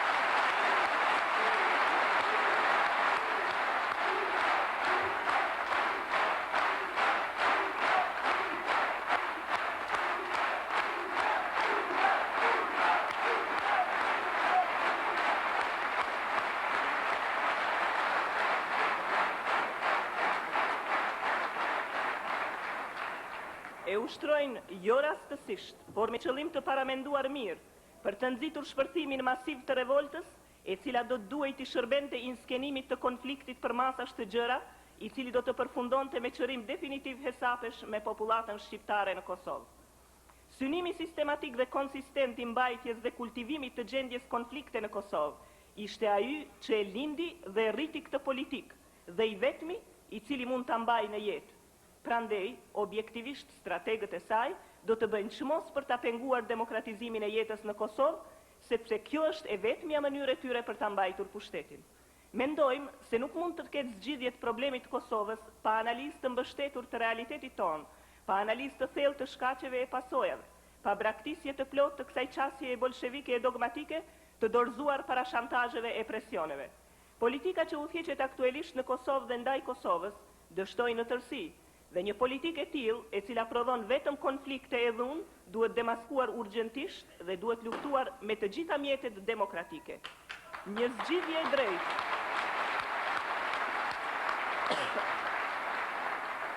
Një zgjidhje e drejtë e problemit kosovar nuk mund të mendohet mbi bazën e mospërfilljes së plotë të subjektësisë së popullit shqiptar në Kosovë dhe injorimit a prioristik të çdo kërkese të tij. Asaj para së gjithash do të duhej t'i paraprinte gjykimi e dënimi i ashpër, që do të duhej t'i bëjë tërë kësaj fushate të tërbuar anti-shqiptare, e cila në mënyrë konsistente rezulton në etiketimin e fyerjen e pa skrupull të tërë një populli, zhvlerësimin e identitetit kombëtar, historisë e etnikumit, kërkesës së dëshmisë së vazhdueshme për lojalitet nga ai, publikimi i gjithë dokumenteve mbi bazën e të cilave u sajua dhe legalizua një politikë e tillë anti-shqiptare në Kosovë. Revidimi i gjithë akteve të cilat me kushtetut të oktrohuar ngushtuan autonominë e Kosovës, ndriçimi urgjent e pa relativizime autoritare i gjithë vrasjeve, plagosjeve dhe të tjera të ashtu quajtura te i kalimet e njësisë së bashkuar policore dhe kërkimi publik i faljes që do të duhej t'i bëhej popullit për vrasjet, plagosjet, ndjekjet, izolimet, poshtrimet, diferencimet e maltretimet që janë bërë pjesë e së përditshme son të hidhur. Qetësimi i situatës tragjike në Kosovë nuk mund të bëhet me zbatimin kokfort të kësaj politike të dështuar, me sforcimin e vazhdueshëm të represionit, as me evoluimin e kualifikativëve të ndëshkues që nga kundër revolucioni e nacionalizmi, i redentizmi e terrorizmi, gjerë tek margaritari i fundit terminologjik fundamentalizmi, varësisht nga kërkesat konjunkturale ndërkombëtare e me qëllim të vetëm të justifikimit të dhunës së pa shembull që ushtrohet mbi popullsinë e pafajshme shqiptare. Nuk mund të bëhet kjo as me kompromiset e koncesionet të cilat udhëheqjet më të larta të vendit i bëjnë duke shpresuar se ndoshta do t'u vi fundi orekseve të shfrenuara, të një politike të rrezikshme e aventuriere, e megjithatë të ruhet qoftë edhe pak nga imixhi demokratik, i cili dëshirohet të projektohet në opinionin ndërkombëtar. Sepse maskat ranë e në këtë valle u fut gjithë Jugosllavia. Kushti vetëm për zgjidhje të drejtë e të qëndrueshme të problemit të Kosovës është dialogu demokratik me alternativën kosovare, e cila tani më ka fituar legjitimitetin e përfaqësuesit autentik të popullatës shqiptare.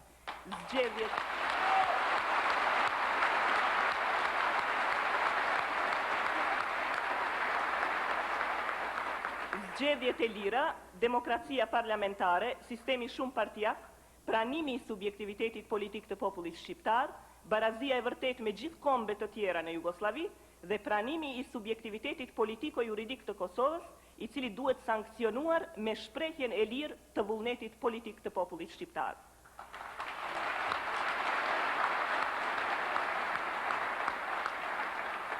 Dhe në fund, të themi se shpresat tona të mbetura për fillimin e zgjidhjes së çështjes së Kosovës i mbështesim në rëndësinë e veprimit të presionit ndërkombëtar. Faleminderit.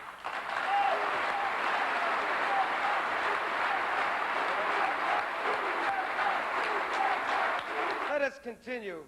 I will now announce our next guest, a great patriot, a great Albanian, a wonderful person, someone who made me comfortable in a new city for me, Ljubljana, Zotni Tam Boresha. Where is he?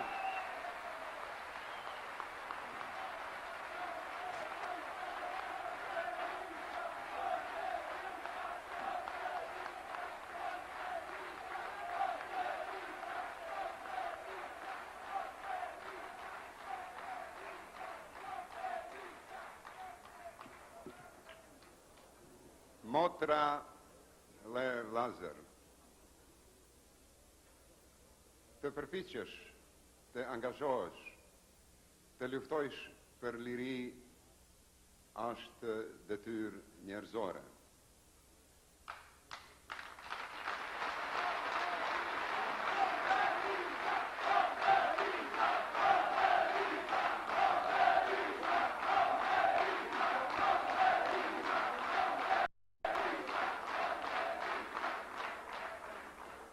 Të përpiqesh për liri nënkupton të përpiqesh për liri dhe për drejtat e njeriut si individ, por edhe për drejtat dhe lirin e komit. Se pa lirin e komit, as pjesëtarët e komit nuk mund ta kenë, as nuk mund ta gëzojnë lirin.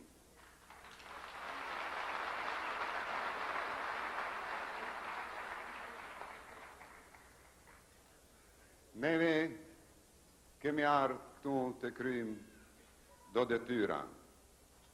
Ju na i keni mësuar të kryjmë do detyra të mira e të rëndësishme.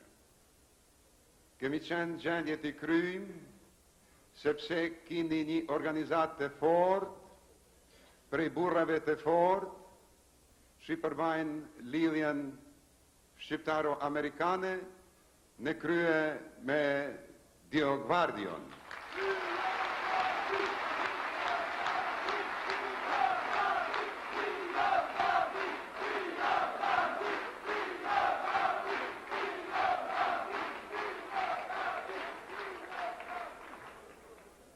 Edhe menimet dhe përpjekjet e miqve, dashamirëve të komit shqiptar që gjinen në Kongresin dhe në Senatin Amerikan.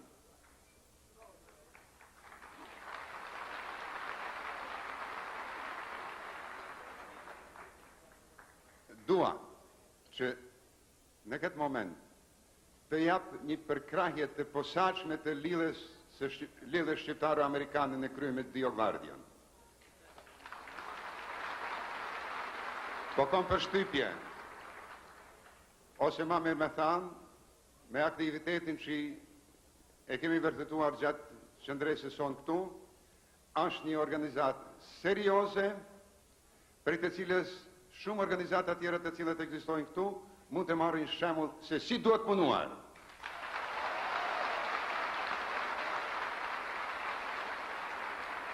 Këtu ka shumë organizata, grupe politike. Nuk është keq që ka shumë organizata. Le të jenë, por le të punojnë si duhet, edhe le të marrin shembull prej lidhjes amerikano-shqiptare, e cila dita me ditë po paraqet rezultate të rëndësishme në luftën dhe në përpjekjet tona për të drejtat e komit edhe për të drejtat e njerëzit.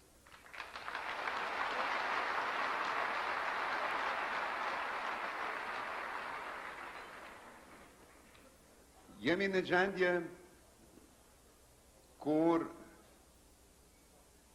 duhet të vazhdojmë përpjekjet tona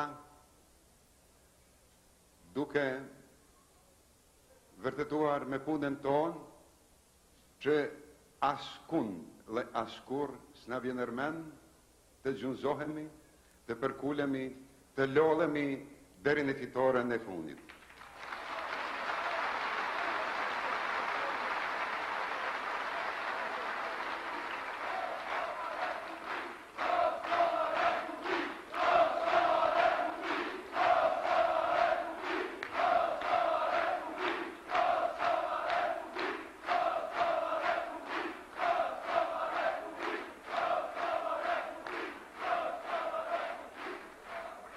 Pra ne, punë dhe vetëm punë, dhe men në luft për liri, demokraci, dhe për Kosovën e liruar, për të gjithë popullin shqiptar kudo që do t'jetë.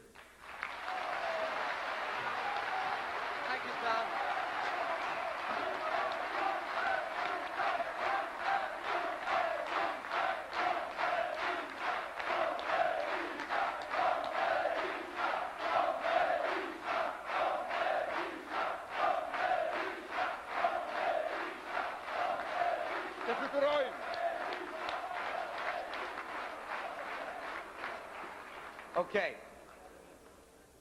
I know some of the gentlemen did not want to speak tonight, but even those who do not want to speak, I'm going to call up here at least to say hello to you.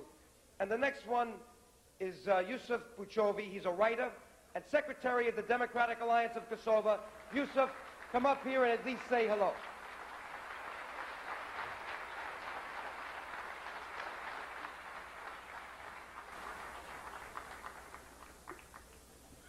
Të dashur motra dhe vëllezër,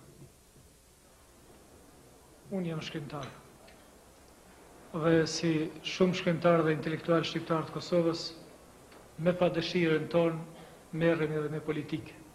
Shpresojmë se një ditë do të vijë koha kur shkrimtarët do të merren vetëm me libra dhe ata që politikën e kanë profesion do të merren me politikë. Por po shihet rrethanat na kanë detyruar që na të merremi me politikë e politikajt të merren me gjëra tjera.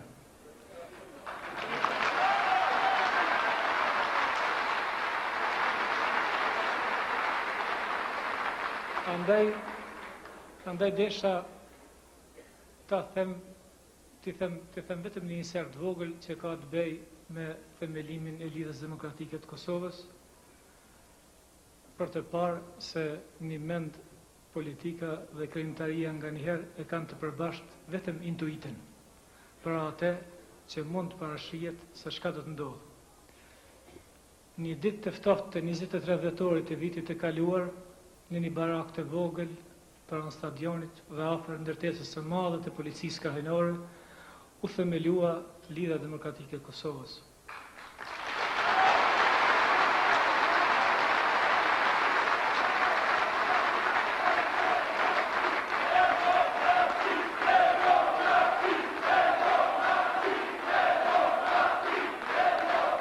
natyrisht se qëllimi I themelimit të lidhjes demokratike të Kosovës ishte pikërisht demokracia. Dhe atë ditë kur 132 veta e nënshkruan antarësimin për lidhjen demokratike të Kosovës, pati gëzim të madh mes nesh, po ashtu dhe shqetësim të madh. Një miku imi, shkrimtar, po ashtu njëri prej iniciatorëve dhe themeluesve të lidhjes demokratike të Kosovës, kur po esnim ka ndërtesa rilindjes, gjithë shqetësim më tha. Droj tha se nesër kjo ndërtesa do të bllokohet dhe nesër na nuk do të mund vim këtu ta përgëzojmë punën e matutjeshme të lidhjes demokratike të Kosovës. Ai fliste gjithë shqetësim. Unë e kuptoja shqetësimin e tij. Dhe pak për ta kthyer në vete I thash, po mirë, mund ndodhë edhe kjo që po thu ti. Por unë kisha dëshiruar që spaku para se të ndodhë kjo, plotësohen 3 kushte. Ai më tha, po cilat janë ato kushte? Unë I thash, kushti I parë do të ishte. Kisha pas dëshirë që lidhja demokratike mos të ndalet para se në të antarësohen 1000 antarë. Ai tha, 1000 antarë nuk do të bëhen kurrë. Po dëshira dytë, thash dëshira dytë do të ishte që për lidhjen demokratike spaku të shpallet një lajm në gazetat në gjuhën shqipe në Jugosllavi, sepse në atë kohë asgjë nga proceset demokratike nuk bënte të botohej në gazetat që deshin gjuhën shqipe në Kosovë. Tha, droj se edhe kjo dëshirë jote nuk do të plotësohet kurrë. Po dëshira tretë, I thash, dëshira tretë do të ishte që spaku në Jugosllavi apo në botë ndëgjoj se një herë dhe një vend shqiptarët, intelektualet shqiptare kanë themeluar lidhjen demokratike të Kosovës, e cila me dhonë u shumë. Dhe të dashur vëllezër dhe motra, sot është data 28 prill, do të thotë kanë kalu diku më shumë se 4 muaj dhe lidhja demokratike të Kosovës jo vetëm që sushua, por arriti që për 4 muaj të ketë rreth 700.000 antarë të rregullt.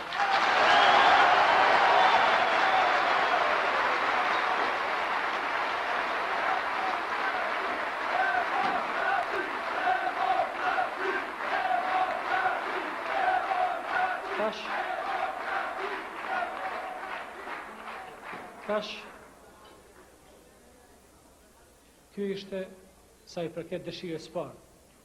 Për dëshirën e dytë, mund të themi se edhe përkundër bllokadës së jashtëzakonshme që janë bën mjetet e informimit në gjuhën shqipe në Kosovë, në kohë gjatë lidhjes demokratike të Kosovës, përkundër venerit dhe urrëties dhe mbledhjen, cilin e kanë prodhu për ditë disa mjetet të informimit në gjuhën së bokatën nga Beogradi, lidhja demokratike për lidhjen demokratike megjithatë u morë vesh në Jugosllavi dhe me dëshirë apo pa dëshirën aty në të cilët e kanë meni dhe sot dhe gjithë ditën për te dinë sot gjithë Jugoslavia, sepse është partia më e fuqishme politike në Jugosllavi.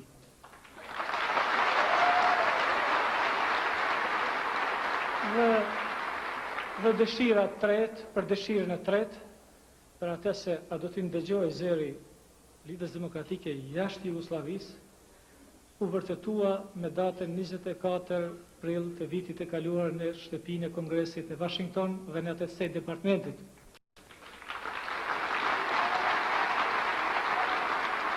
Për lidhjen demokratike të Kosovës pra dhe për grupe tjera alternative të cilat po ashtu përbëjnë pjesën e demokracisë së Evropës dhe segmentet më të rëndësishme të saj, sot dinë gjithë bota. Kjo është një fitore jashtëzakonshme dhe tash çka mund thuhet më tutje? Për çka flet kjo? Një parti e fuqishme dhe disa parti tjera si motra janë një realitet.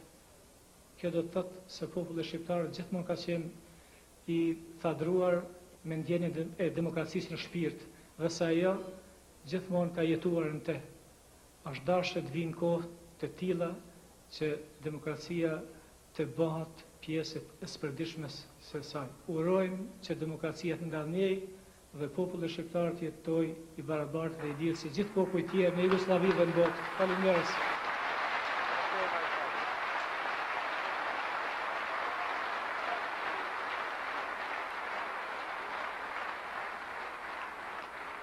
you.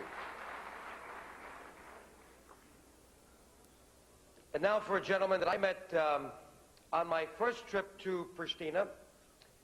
I was trying to meet with as many people as possible, and when you come to a place like Pristina by surprise, it's not easy to meet many people, especially when the government officials try to keep you away from people. And the first one that agreed to meet with me, came and had coffee with me at the Grand Hotel in Pristina, was this gentleman. He is a philosopher. He is currently the chairman of the Social Democratic Party of Kosovo. He is Dr. Shkelzen Maliki. Where is Dr. Maliki?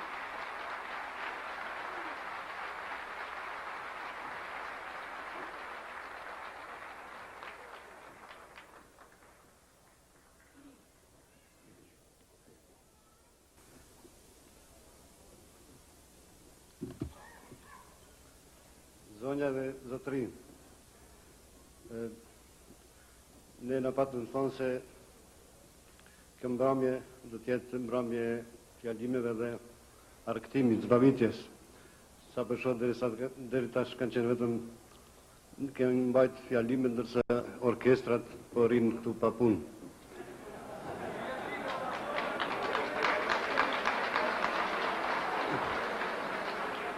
Por unë këtë organizatorët po ashtu na udhëzuan që fjalimet tona të jenë sa më të shkurta,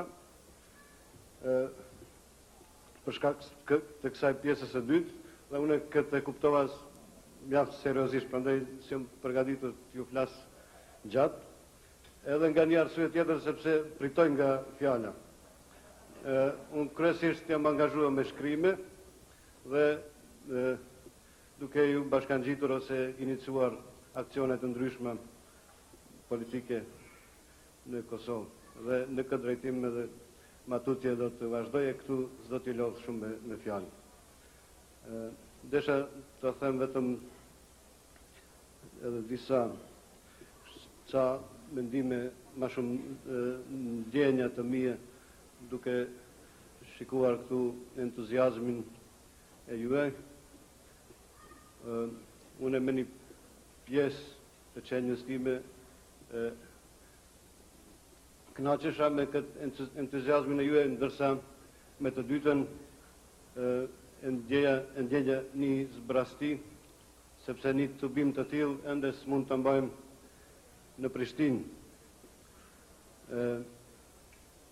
Dhe ka 2 apo 3 ditë, edhe vazhdimisht kur dal dikun jashtë Kosovës, që ndjej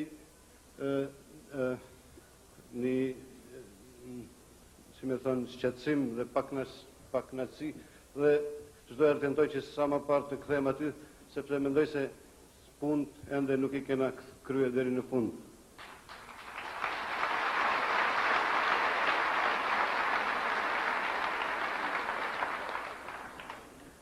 Dhe në fund do të shprehja një dëshirë time që sa më shpejt në një kohë të mbajmë 3 tubime të këtilla të ngjashme në një kohë të njëjtë këtu në New York, në Prishtinë dhe në Tiranë.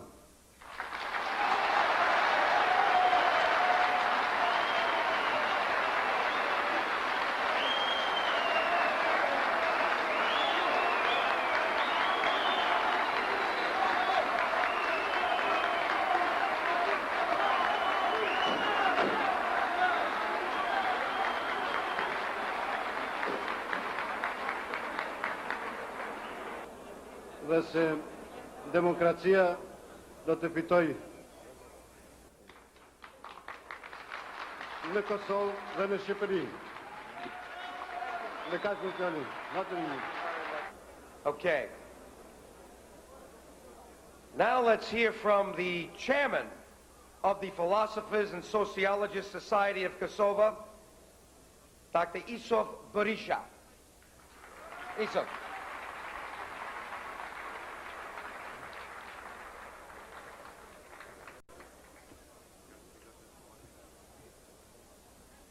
për këto 4-5 ditë sa ndodhem për herë të parë në Shtetet e Bashkuara, pata rast të takohem me disa nga ju.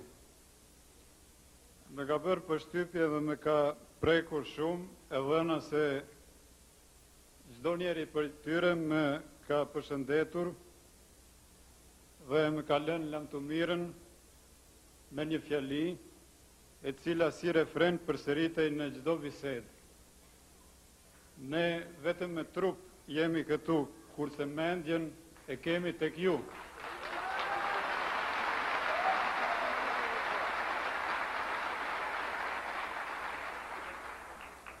Çdo mërgjimtar e djeg malli për atë dheun. Vërtet, cili prej jush nuk fluturon për çdo ditë me mendime në shtëpinë ku është lindur, në rrugët e qytetit a fshatit ku është rritur, pranë antarëve të familjes, pranë miqve. Por malli për vendlindjen djeg shumë e tepër ata që e din se nuk mund të kthehen më në atë dhe. Këta janë njerëz me shpirt të vrarë, njerëz të cilve u është shkullur pjesa më e shtrenjtë të qenies së tyre. Ata që e kanë provuar këtë merr edhe e kanë shpikur thënien. Të ikësh nga atë dheu për të mos u kthyer më është njësoj si të vdesësh një herë. Fatkeqësisht edhe shumë prej jush jeni damkosur pa të drejtë dhe nuk mund të ktheheni sot në atë dhe.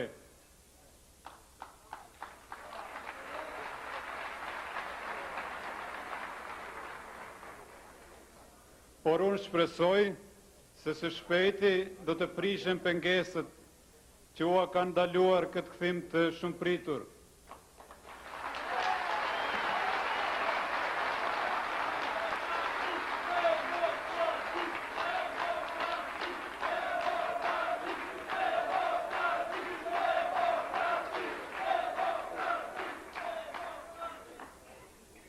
Me këtë shpresë, unë desha t'ju përshëndes sonte dhe t'ju uroj që ëndrat e juaja për takim të sërishëm në vendlindjen të realizohen sa më parë.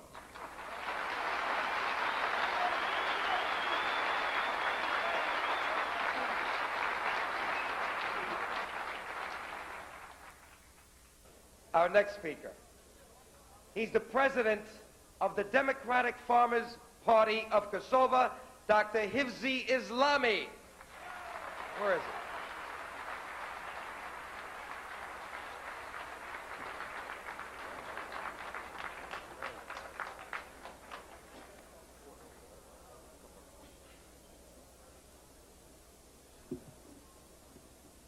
Zonja, zotri, bashkëdhetar, miq të nderuar. Është vështirë në këtë moment të gjenden fjalë për ta shprehur tërë kënaqësinë që gjendemi në mesin tuaj. Ne këtu nuk erdhëm për ta akuzuar dikend. Ne erdhëm që instancave më të larta të Shteteve të Bashkuara të Amerikës dhe opinioni demokratik me argumente dhe pa emocione t'ja parashtrojmë dëshmit për gjendjen tonë të rëndë dhe dhunën cilën po e ushtron regjimi policor dhe totalitar komunist në popullatën gati 2 milionëshe shqiptare.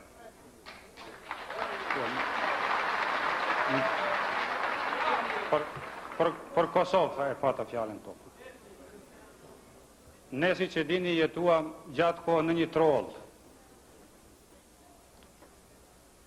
territorialisht kompakt në Balkan, mirë po më vonë proceset historike së bashku me rrethanat e randa ekonomike dhe sociale ndikuan që hapësira etniko-gjeografike e shqiptarëve të rrudhet në një anë, dhe në anën tjetër në ndikimin e këtyre proceseve të hapen rrugë të reja për shpërngulljen e shqiptarëve nga atë dheu i tyre i parë.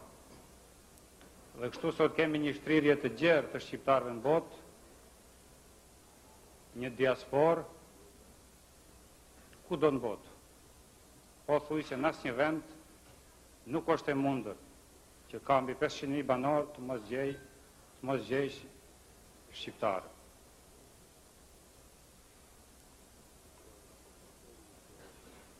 Siç po shihet, angazhimi juaj për çështjen tonë, për çështjen kosovare dhe kosovaro-shqiptare është shumë i sinqert dhe shumë energjik. Dhe si duket kjo çështje i ka afruar të gjithë pjesëtarët e komunitetit shqiptar dhe ne për këtë ju falenderojmë nga zemra. Të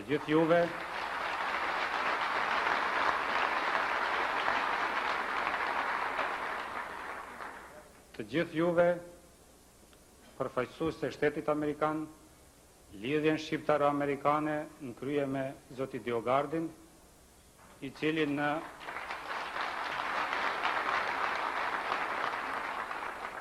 në historinë e popullit shqiptar nuk ka dyshim se do të mbetet një nga figurat e spikatura për angazhimin e pashoq për zgjidhjen e drejtë të çështjes kosovare dhe kosovaro-shqiptare.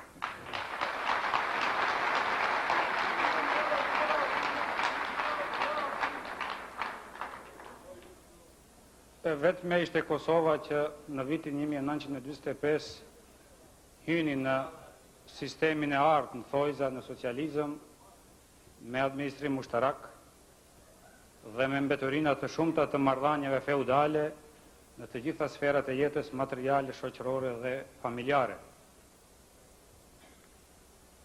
Mjerisht, edhe sot ne jetojmë me gjendje të jashtëzakonshme, me gjendje të luftës dhe me një varfëri të madhe ekonomike.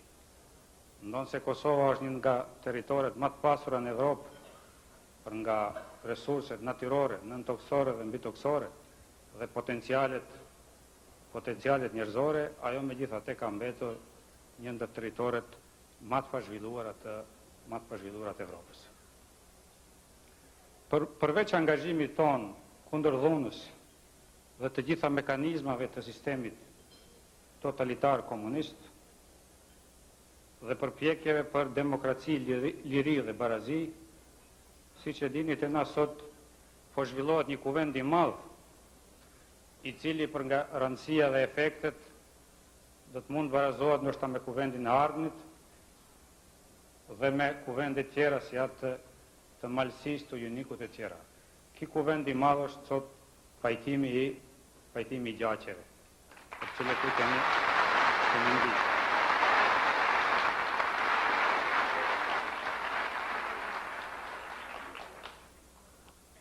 Pajtimi më nuk bëhet mbi bazë të së drejtës zakonore, kanonore, por mbi bazë të marrëdhënieve të reja.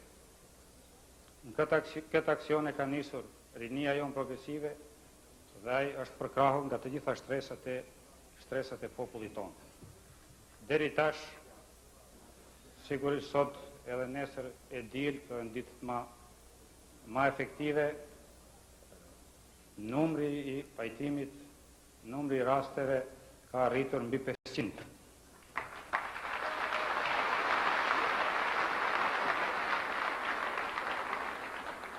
Prandaj kjo mbetet si detyrë që kudo që gjenden pjesëtarët, pjesë të bashkësisë kombëtare shqiptare, që ta kemë parasysh edhe këtë fakt. Unë nuk po e zjas ma tepër se edhe ashtu e kemi kohën e kufizuar.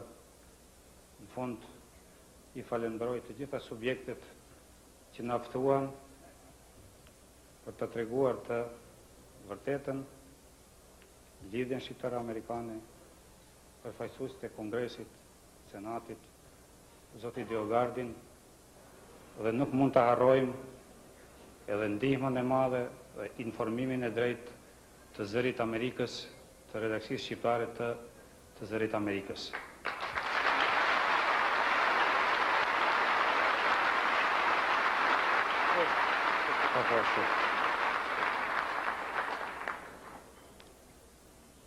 Shëndet dhe ardhmëri të lirë e të lumtur për të gjithë. Falenderoj.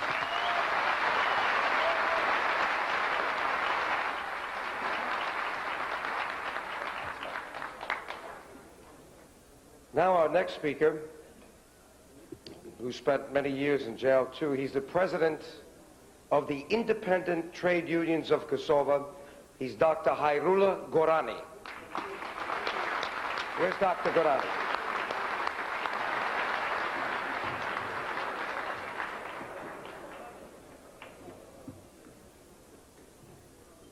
Vëllezër dhe motra, bashkëdhetar të nderuar. Me profesion jam profesor ordinar i Fakultetit Ekonomik të Universitetit të Kosovës. Po këtu kam ardhur dhe kam nderin që jam deleguar nga punëtoria e Kosovës që në Senatin Amerikan të tregoj gjendjen e tyre. Minatorët të Trepçes, punëtorët e Ambisadikut,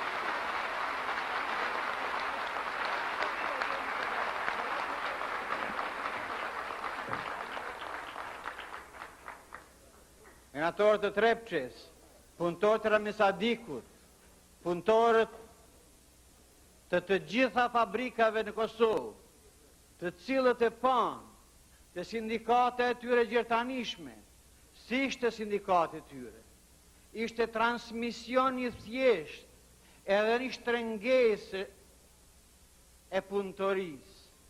Ata, me një vedije të lartë, dhe duke parë tërë represalje që i bëhen populli, që i bëhen rinis, u qunë të gjithë si një dhe kundërshtuan, duke rrezikuar edhe jetën e tyre në horizontin e 13 të Trepçes, duke bërë greva dhe protesta, dhe kështu, s'ka një muaj, linden sindikatat e pavarura të Kosovës, në të cilën në kanë zgjedhur sekretarët e tyre.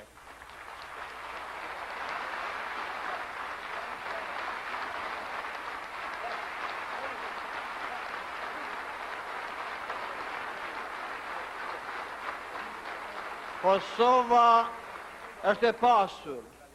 Kosova ka pasuri nëntoksore, ka fusha pjellore, i ka të gjitha kushtet për një zhvillim të hovshëm, të intenziv, por Kosova mjerisht është në vend të fundit të zhvillimit ekonomik. Kosova ka një popullat të re, ka një popullat të shkolluar, të kualifikuar, po ata të kualifikuar, e të aftë, e të shkolluar, nuk zënë punë, sepse byrokracia ja zefryme në zhvillim, sepse nuk e do zhvillim, nuk e do zënjën me punë, në vend të produktivitetit, byrokracia kërkon lojalitetin e punonjësve, favorizohet ajo që s'është në frymen e zhvillimi. Populli jonë është popull pundashës, dëshmon kudo, këtu në Amerikë, në Gjermani, në vendet më të zhvilluara, tregon si punëtor të vyshëm, të cilët në kushte të vështira, në vend të huaj, me gjuhë të huaj, tregojnë aftësinë e tyre, inteligjencën e tyre, dhe për shpejt adaptohen dhe përveçohen punës. Kjo është se punëtorët tonë, njerëzit tanë janë pundashës, njerëzit tanë janë diedashës. Rinia jonë, në kushte jashtëzakonisht të vështira, në kushte që në asnjë vend, në asnjë universitet nuk mund të mësohet as që merret me mend, në kushte kur mungon buka gojës, prindërve, vëllezërve, ata ndajnë bukën e gojës dhe ju japin fëmijëve të tyre të shkollohen dhe të kualifikohen.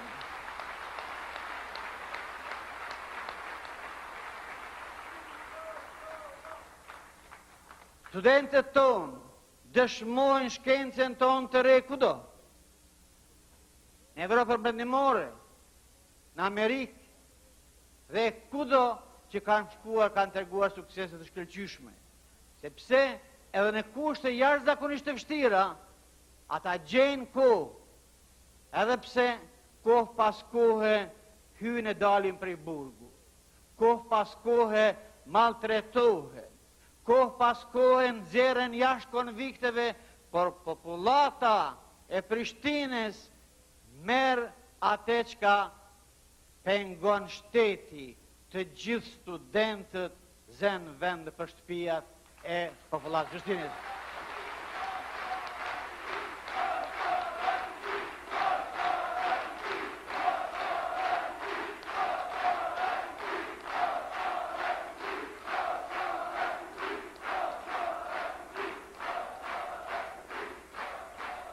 Populli shqiptar është popull paqëdashës, sepse të gjitha provokimet që bëhen, kur punonjësve nuk u paguhet me kohë, paga, kur bëhen presionet e mëdha, e ruan gjakftoftsinë. Populli jon, populli shqiptar, kërkon të jetë në paqë. Kërkon paqë, populli shqiptar është paqëdashës. Mirë po, populli shqiptar është edhe liridashës. Historia na tregon se populli i cili din të respektoj tjetrin, kërkon që të respektohet edhe ai. Dhe ne, punonjësit, rinia dhe të gjithë marë populli, kërkojnë vetëm demokraci, punë, bukë dhe as pak më pak liri se të tjerët. Të jenë të gjithë si një.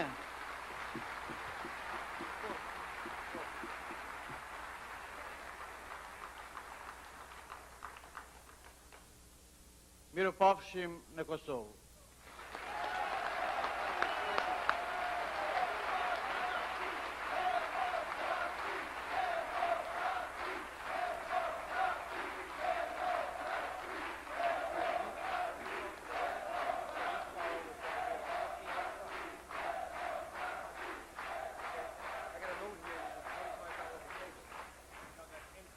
Our next speaker is a university professor,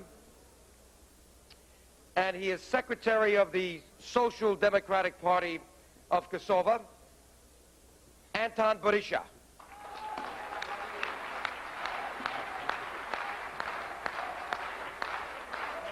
Thank you.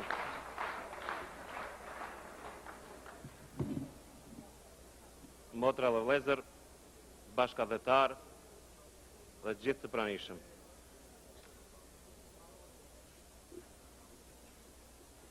Kush e ka fatin që të marrë fjalin dikun ka fundi, është i rrezikuar në një farë mënyre që të përsëris krejt atë çka u tha. Sidomos kur para meje folën njerëz të një kalibri, shkencëtar, akademik, cilët luftojnë edhe kanë luftuar me pend e me punë për drejtat e njerëzit, jo vetëm të Kosovës, por të gjithë atyre që u nevojitën.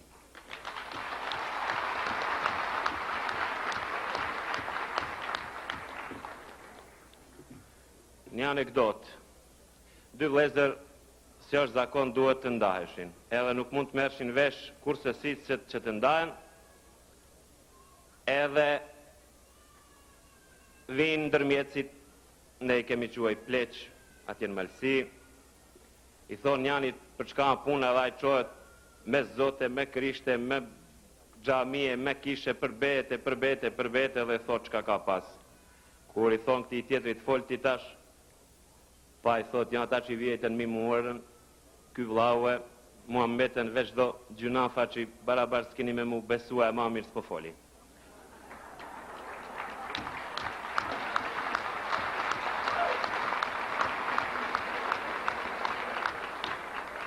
Unë me gjitha te po foli, por nuk po e zgjas, me ju thënë vërtetën gjatë paraqitjeve të shokve, për të satën herë u preka thellë, kur në sytë e shumë të pranishmëve i pash lotët. E më kujtohen viteve të 60-ta, sidomos viteve të 70-ta, kur shpërngulja u bave zhdukuri në viset tona, që edhe atëherë dershim lotë. Edhe ma vonë kemi derë lotë. Edhe kemi derë lotë, edhe sonte po derdhim lotë. Pe pyes pari vehtën, edhe juve deri kur ky popull do të derdhi lotë.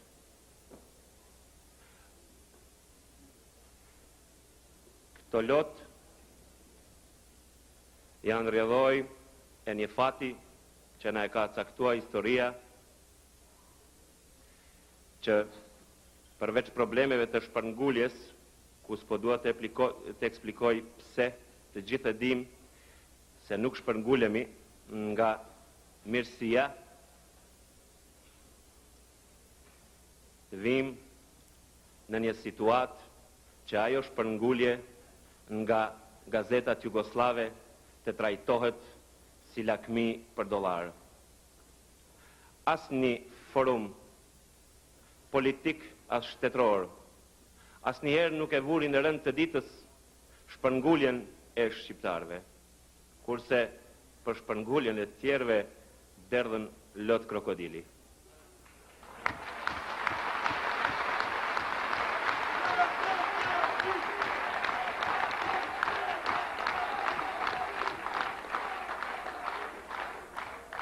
Sidoqoftë, lot të mos derdhim ma.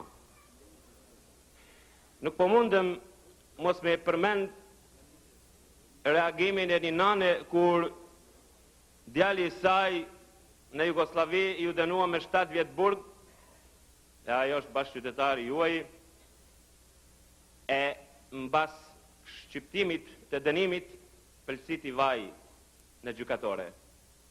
Ajo trimresh tha mos qani se kështu u angim zemrat atyre që po sillen kështu. Prandaj. Okej. Jo lot, por gaz se ka fillua të fryj një erë e re.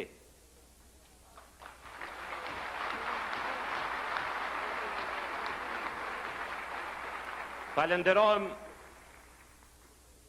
të gjithve, posaçërisht njerëzve që janë në Ligën Shqiptaro-Amerikane, në krye me zotin DioGuardi, të cilët nuk kursyen as kohë, as mjete, as kur gjë, që ardhja jonë këtu dhe paraqitja jonë të jetë sa më e frytshme dhe nikosisht ne veten ta ndiejmë të këndshëm.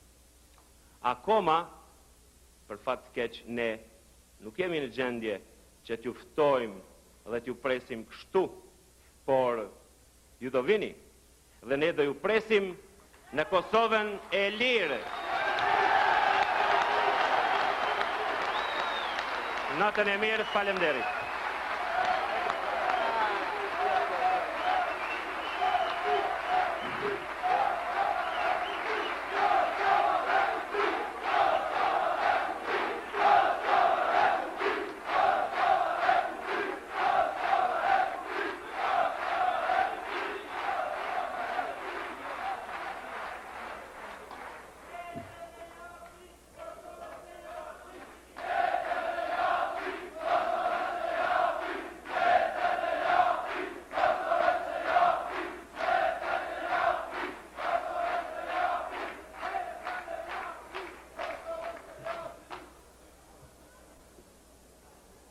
Our next speaker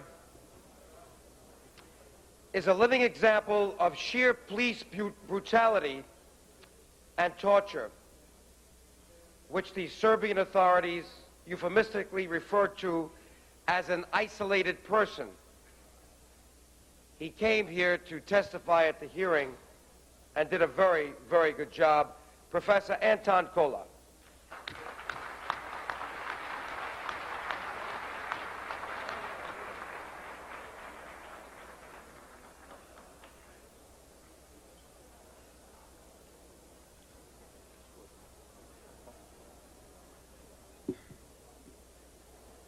Vëllezër dhe motra, bashkëdhetar të nderuar,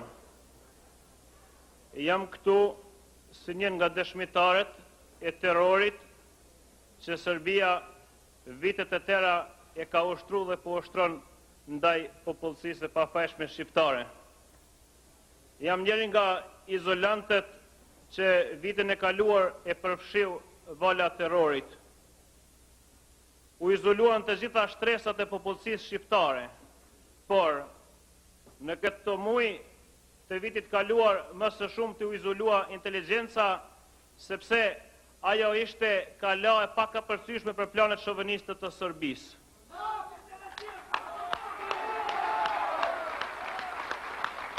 Në burgje ku na izoluan, takua gjenerata të hershme të përfaqësuesve të popullit shqiptar, gjenerata të Adem Demashit, të burgosve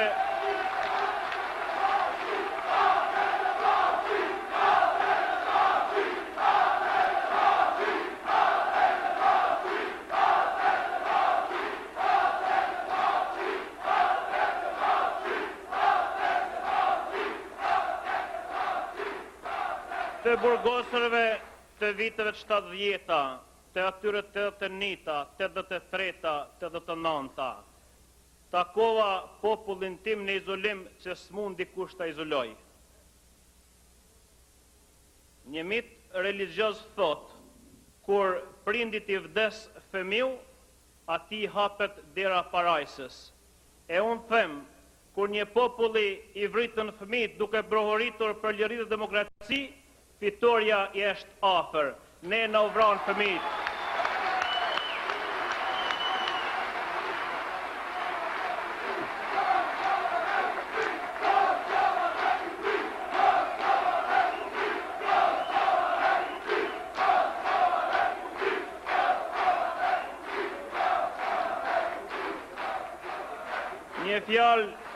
Një fjalë e urtë e popullit ton thot, loti e djeg tokën ndërsa gjaku e njom. Kosova dhe trojet shqiptare u lanë me gjak, e presin nga janë njomësi të del liria dhe demokracia.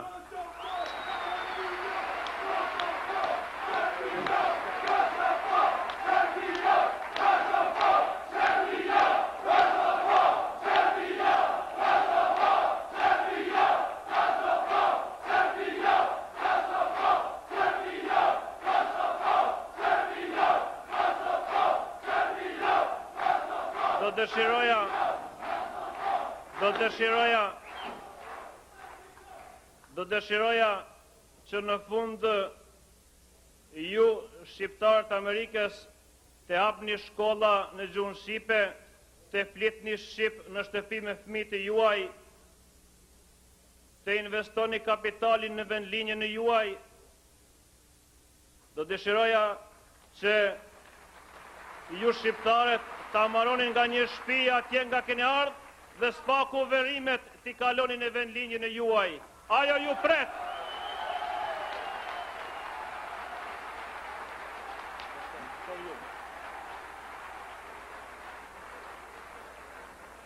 E falenderoj lidhjen shqiptar-amerikane në krye me të nderuarin zoti DioGuardi, e falenderoj posaçërisht edhe zotri Bronfieldin, i cili përmes sekret bardhës mundsoi me ardh këtu. Mirupafshim në vendlinje të lirë.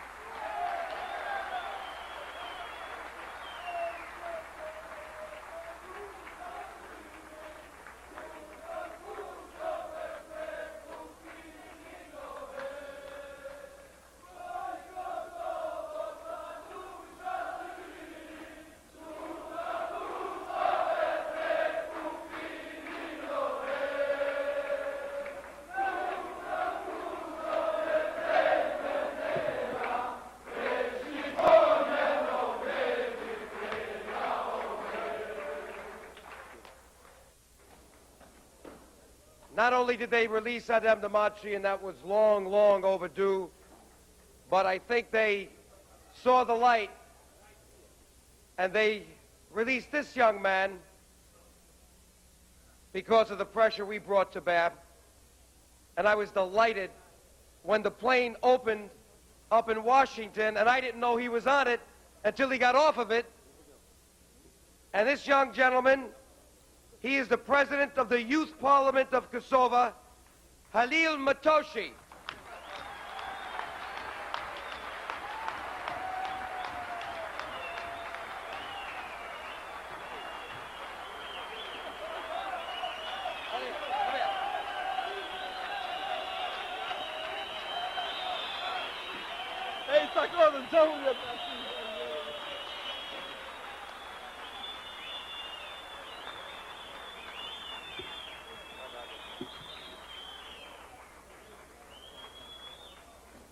Të dashur bashkëdhëtarë, zonja e zotrinj, veprimtarët e demokracisë dhe të lirisë, të dashur bashkëkombës, duke u falemderuar për ftesën që na bët, ju sjell përshëndetje dhe përqafimet plot mall nga vendi i dhambjes krenare, nga lugina e lotëve dhe gjakut, nga Kosova juaj.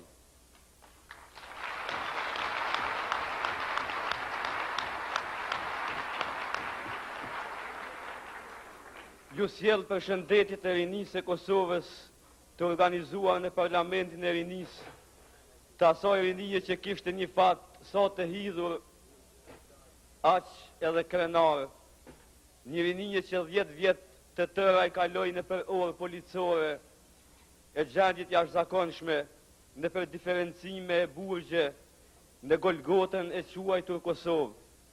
Po, kjo është gjenerata ime që edhe me gjak e pagoj çmimin e lirisë, çmimin e demokracisë.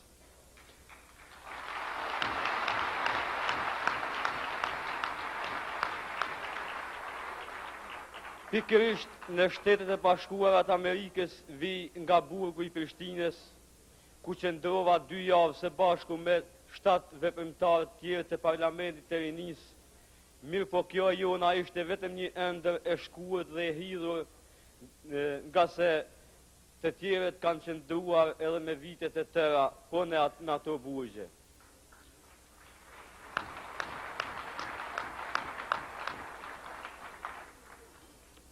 Ne, si organizatëri, filluam me aksionin e famshëm të pajtimit të gjaqeve në Kosovë dhe gjetëm përkrajen e popullit, nga se ne e thamë, që na duhet gjakmarrja si pjesë e zymë të traditës son, kur e kemi besën, mikpritjen, gajretin, durimin, urtin dhe mendimin, nga se jemi përcaktuar për demokraci e kundër dhunës, duke qenë kështu kundër çdo dhune.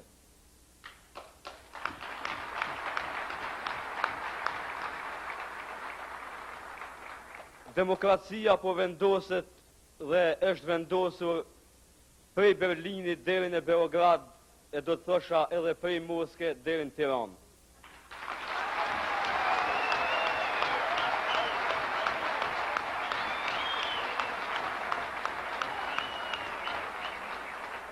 Prandaj një ditë do të vendoset edhe në Kosovë, një ditë e lumtur kur edhe ju do të na vini, nga se cili ka të drejtë në atë dhe.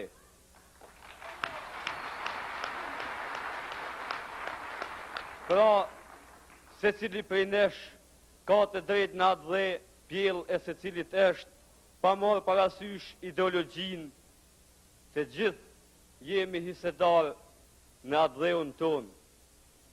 Prandaj, të ndjekim traditat e ndritshme demokratike të Fanolit, e Luiq Gurakuqit, të Hasan Prishtinës e demokratëve tjerë para dhe pas tyre.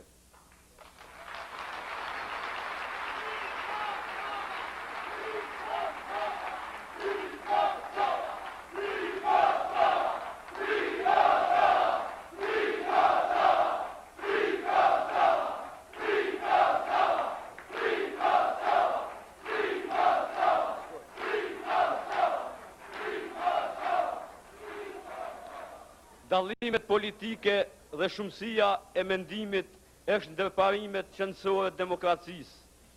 Uniformizmi dhe monizmi komunist i përngjajnë çmendisë. E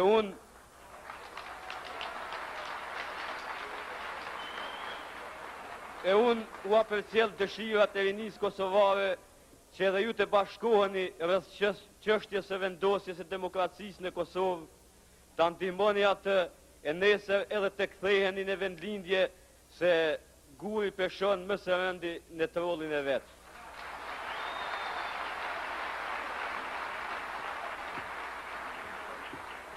Ta investoni kapitalin tuaj atje, ta lulëzoni Kosovën natyrisht me leverdit e dyanshme. Kjo është e drejtë dhe obligim juaj qytetarë. Koha është që të bashkohemi familjes së madhe të popujve të qytetëruar e të lirë, edhe ne shqiptarët. Nga se opinioni demokratik në Jugosllavi, në Evropë dhe në botë është me ne.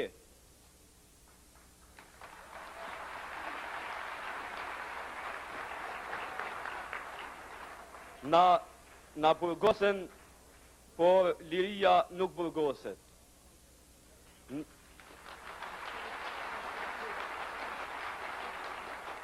Na vran, por u ringjallëm se liria nuk bie dot.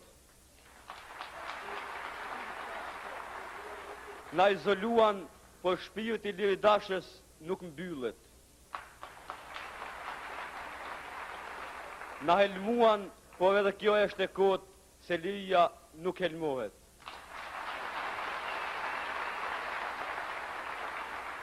Falemderit Amerikë, falemderit mërgjimtarë shqiptarë, falemderit Liga Shqiptaro-Amerikane dhe Zotit DioGuardi. Mirupafshim në Kosovën e lirë.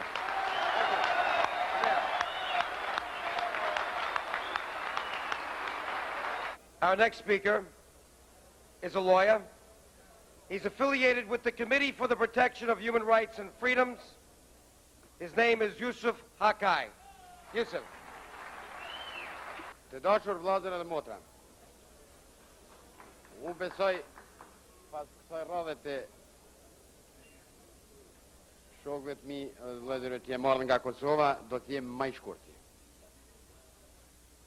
Për të folë për Kosovën mund të litet nga shumë aspekte, por mjerisht nga të gjitha ato aspekte nuk mund të litet për një lumturi, po për një mjerim të popullit shqiptar nga historia deri me ditët e sotme. Une po i ceki vetëm disa elemente të zhvillimit edhe durimit të popullit kosovar në Jugosllavi pas luftës e deri tani. Sikur se dini edhe vetë gjithë ju këtu në këtë sallë, populli shqiptar në Jugosllavi s'ka pas rast pas luftës e dytë botërore deri më sot që të shprehet vullnetarisht, të artikuloj kërkesat e veta dhe të zgjedhë përfaqësuesit e vetë. Për mua, ky popull ka qenë i suspenduar plot 45 vjet.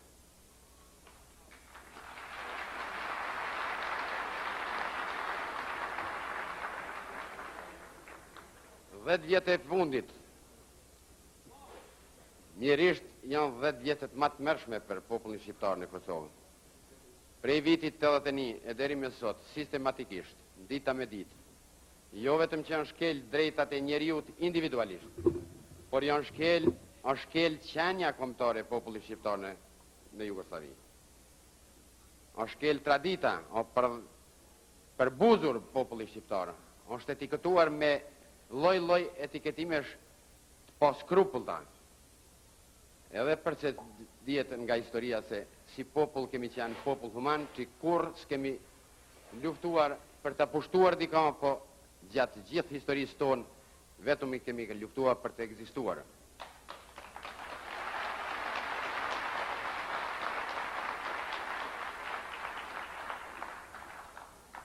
Vllazër dhe motra, ju e dini mirë se qenë nga 68 e deri me sot, populli shqiptar në Jugosllavi ka shprehë dhe artikuluar kërkesën Kosova Republikë.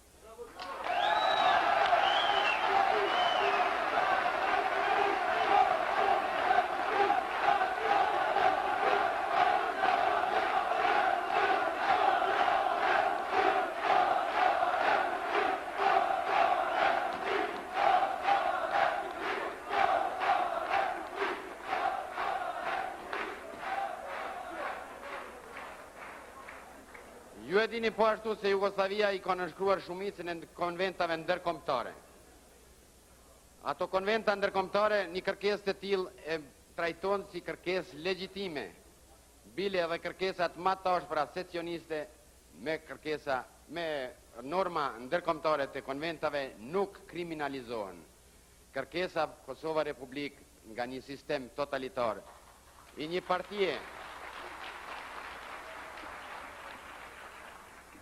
partie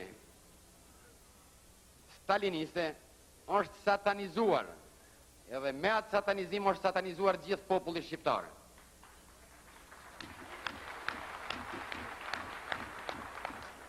Besoj se është ardhur momenti i fundit që çdo shqiptar krahas edhe pas kësaj kërkese do të qëndroj pa kurfar frikë.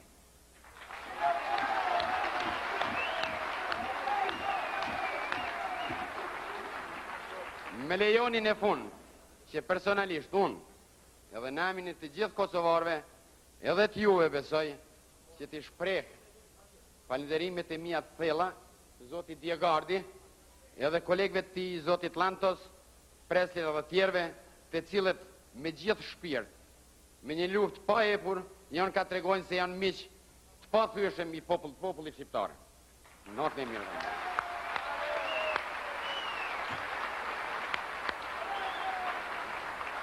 Let me give you now a man with a lot of spirit, a man who waxes eloquent in Albanian or in American, a very successful entrepreneur who's proved that America works, who's never forgotten how proud he is of his Albanian heritage, and he's kind of become an ambassador for us today as a prominent Albanian. Let me give you Anthony Athanas for just a few words.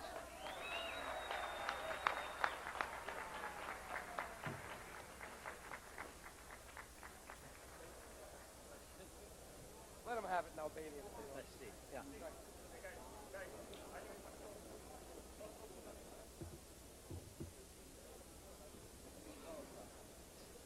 Si qumë na yve e dini që unë kam 75 vjetë këtu në Amerikë, ish një 4 vjeç kur erdha në Shqipëria. Kur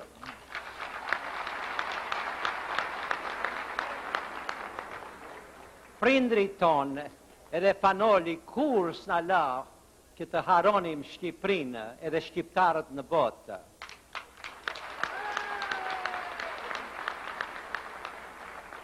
Po, tër jetën time, një demonstrat si kjo, kur se kam parë.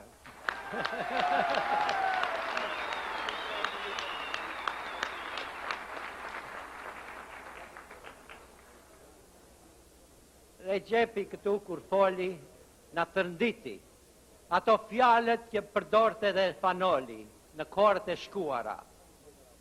Edhe ajo vjershe fanolit në kohën që theshte, mbaju neno, mos ki frikë. Ajo kohë, ma atë kohë, fanoli e të ndite, po jo si Regjepi i beri, sot këtu.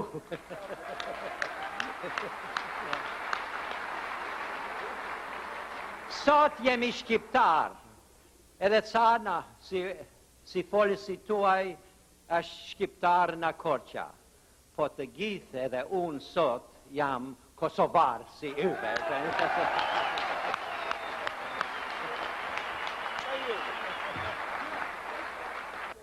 We have today in Cosenza a great example of our Albanian spirit, of our heritage in this wonderful, wonderful human being and priest and Albanian.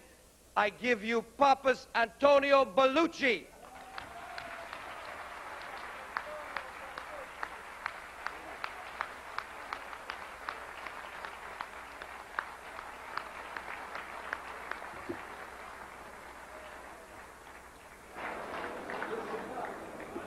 Raft Kosova Republike. Kjo është hirma e të gjithë arbreshvet, ashtu si është firma e të gjithve të New Yorkut, shqiptar, e të Chicagos, të Detroit, të Philadelphis, kudosh një shqiptar i ndershëm, sot është për një republik kosovare.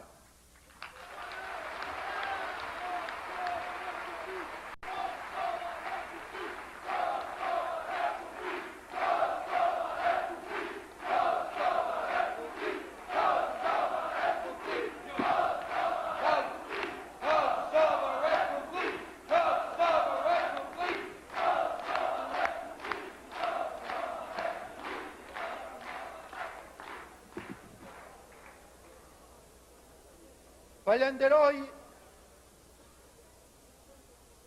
Josef DioGuardi, që e njoha të katun të ti arbresh, të një dit ku a i vene i ture kërkuar gjurmat e atit të ti, e mames të ti, e atje të ka i katund që thuhet katundi, atje na u tëkuam, atje na u pustim, atje na u perfeqësuam. E sot, me ftesën e lidhjes shqiptaro-amerikane, në të cilën jam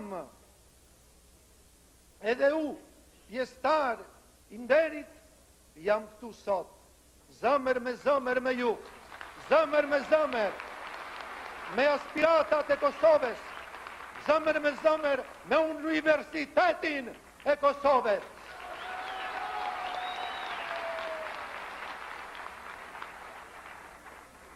Po, edhe jam këtu në ëmër të peshkut tim arbresh, në Ungro, Ercole Lupinaci, ashtu si dini, në Kalavri, pastaj 500 vjet, jetojen arbresh.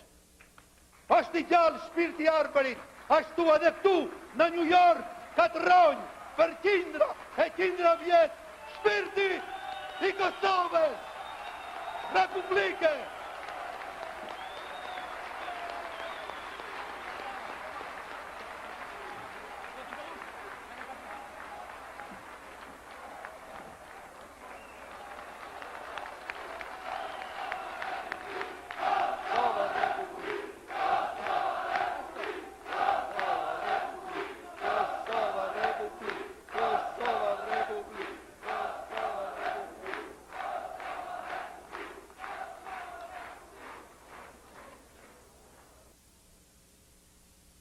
Më të koj fjalimi i fundit, jam shumë i nderuar, ashtu si tha më parë, a i burë bujar, nuk duhet të shkatërohen gjitha ta fjalimet të bukura.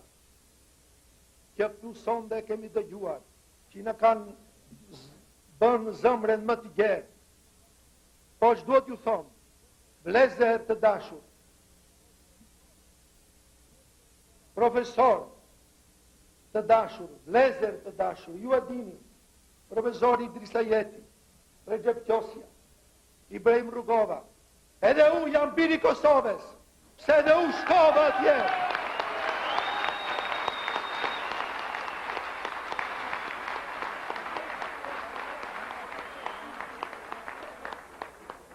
Klesha që kam në kokë, është vërteta se edhe u jam biri Kosovës, pse?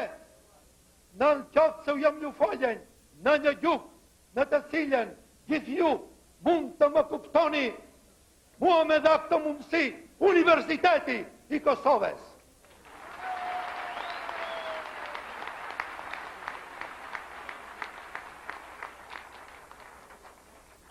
Ashtu edhe si të tjerëve arbresh. Sekretar Jusuf Bugjovi na kemi thënë se janë 700.000 në partitin, në lidhje demokratike atje në Kosovë. Po mund të shtoni vërtet se jemi edhe na pjestar i kësaj lidhje demokratike e Kosovës.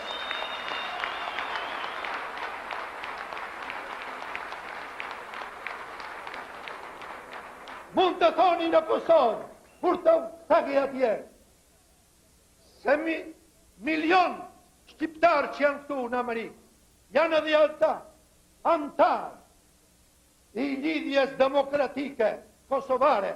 Ashtu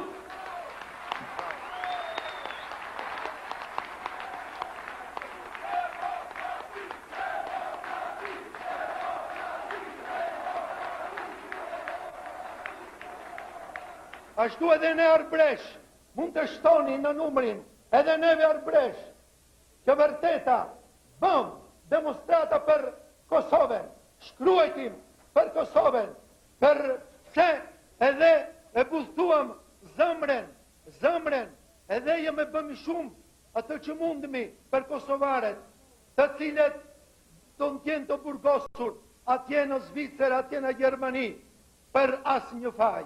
E shumë herë në kërkojën ndikmë, neve, arbresh, e na me krenarit madhe, atje ku mund mi thomi, vla, Kosovar, jemi me ti.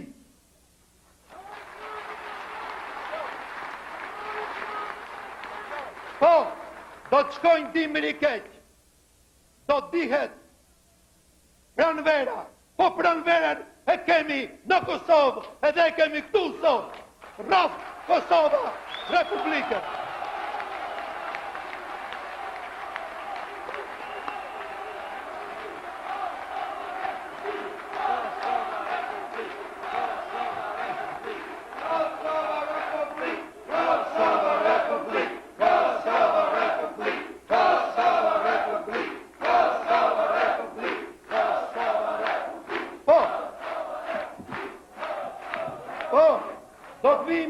Në Prishtinë, do në të ftoni në Prishtinë, do vimi të ksheshi i Prishtinës.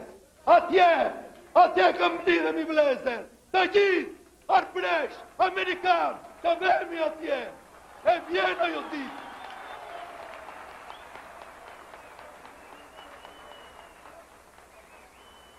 Një fjallë do të thomë për Luljeta Pula, Bekiri. Një fjallë do të thomë për këtë grua guzimtare të ndershme, e cila kuson dhe tha, buk, ver, të këpjallim i saj. Pse, gruaja shqiptare është ajo që pësoj në shekull, mëse të tjeret, ashtu si edhe sot, gruaja kosovare është e pëson, atje në Shqipti, shumë më shumë.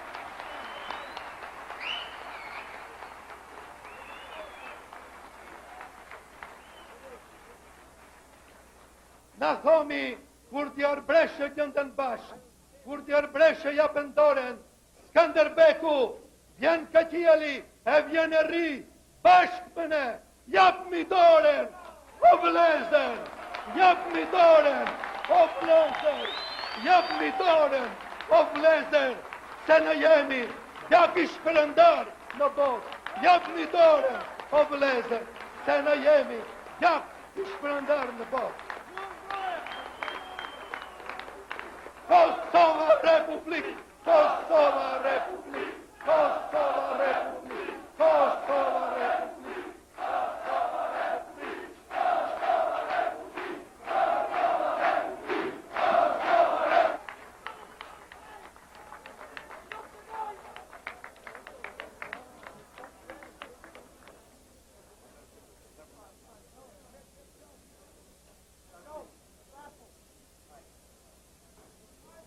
I want to conclude my remarks to our great friends from Kosovo who risk their lives every day by being true to their heritage, true to their quest for democracy and freedom in Kosovo. I want to end the program by telling them what I told all the people that I greeted in Pristina the 2 times I went there. And let me tell you, they cried and I cried because, you know, we in America are really their only hope. They really depend on us. They depend on Tom Lantos and Larry Pressler and all these great congressmen, Bill Broomfield and Ben Gilman. And I can give you a list this long. And they depend on the Congress as an institution. And I don't think anyone could have said it better than Fondoli, and I said this to all the Albanians that I met in Pristina, and let me say it in Albanian even though I may miss a word here and there, but who could have said it better than Fondoli in that great poem that he ended, Vojnan moski frike se ke gjemet ne Amerik. You have friends in America. Go back to Kosovo knowing that you will never, ever be abandoned again, that we will always be watching what happens in Kosovo. And your enemies now know that. You will be stronger. Have the courage of Skanderbeg. Don't fear anything. Go back and do what you know God wants, and that's to create freedom and democracy in Kosovo. Get your autonomy back. Get a republic, because you need to be treated equal with all the citizens in Yugoslavia. Kosovo Republic!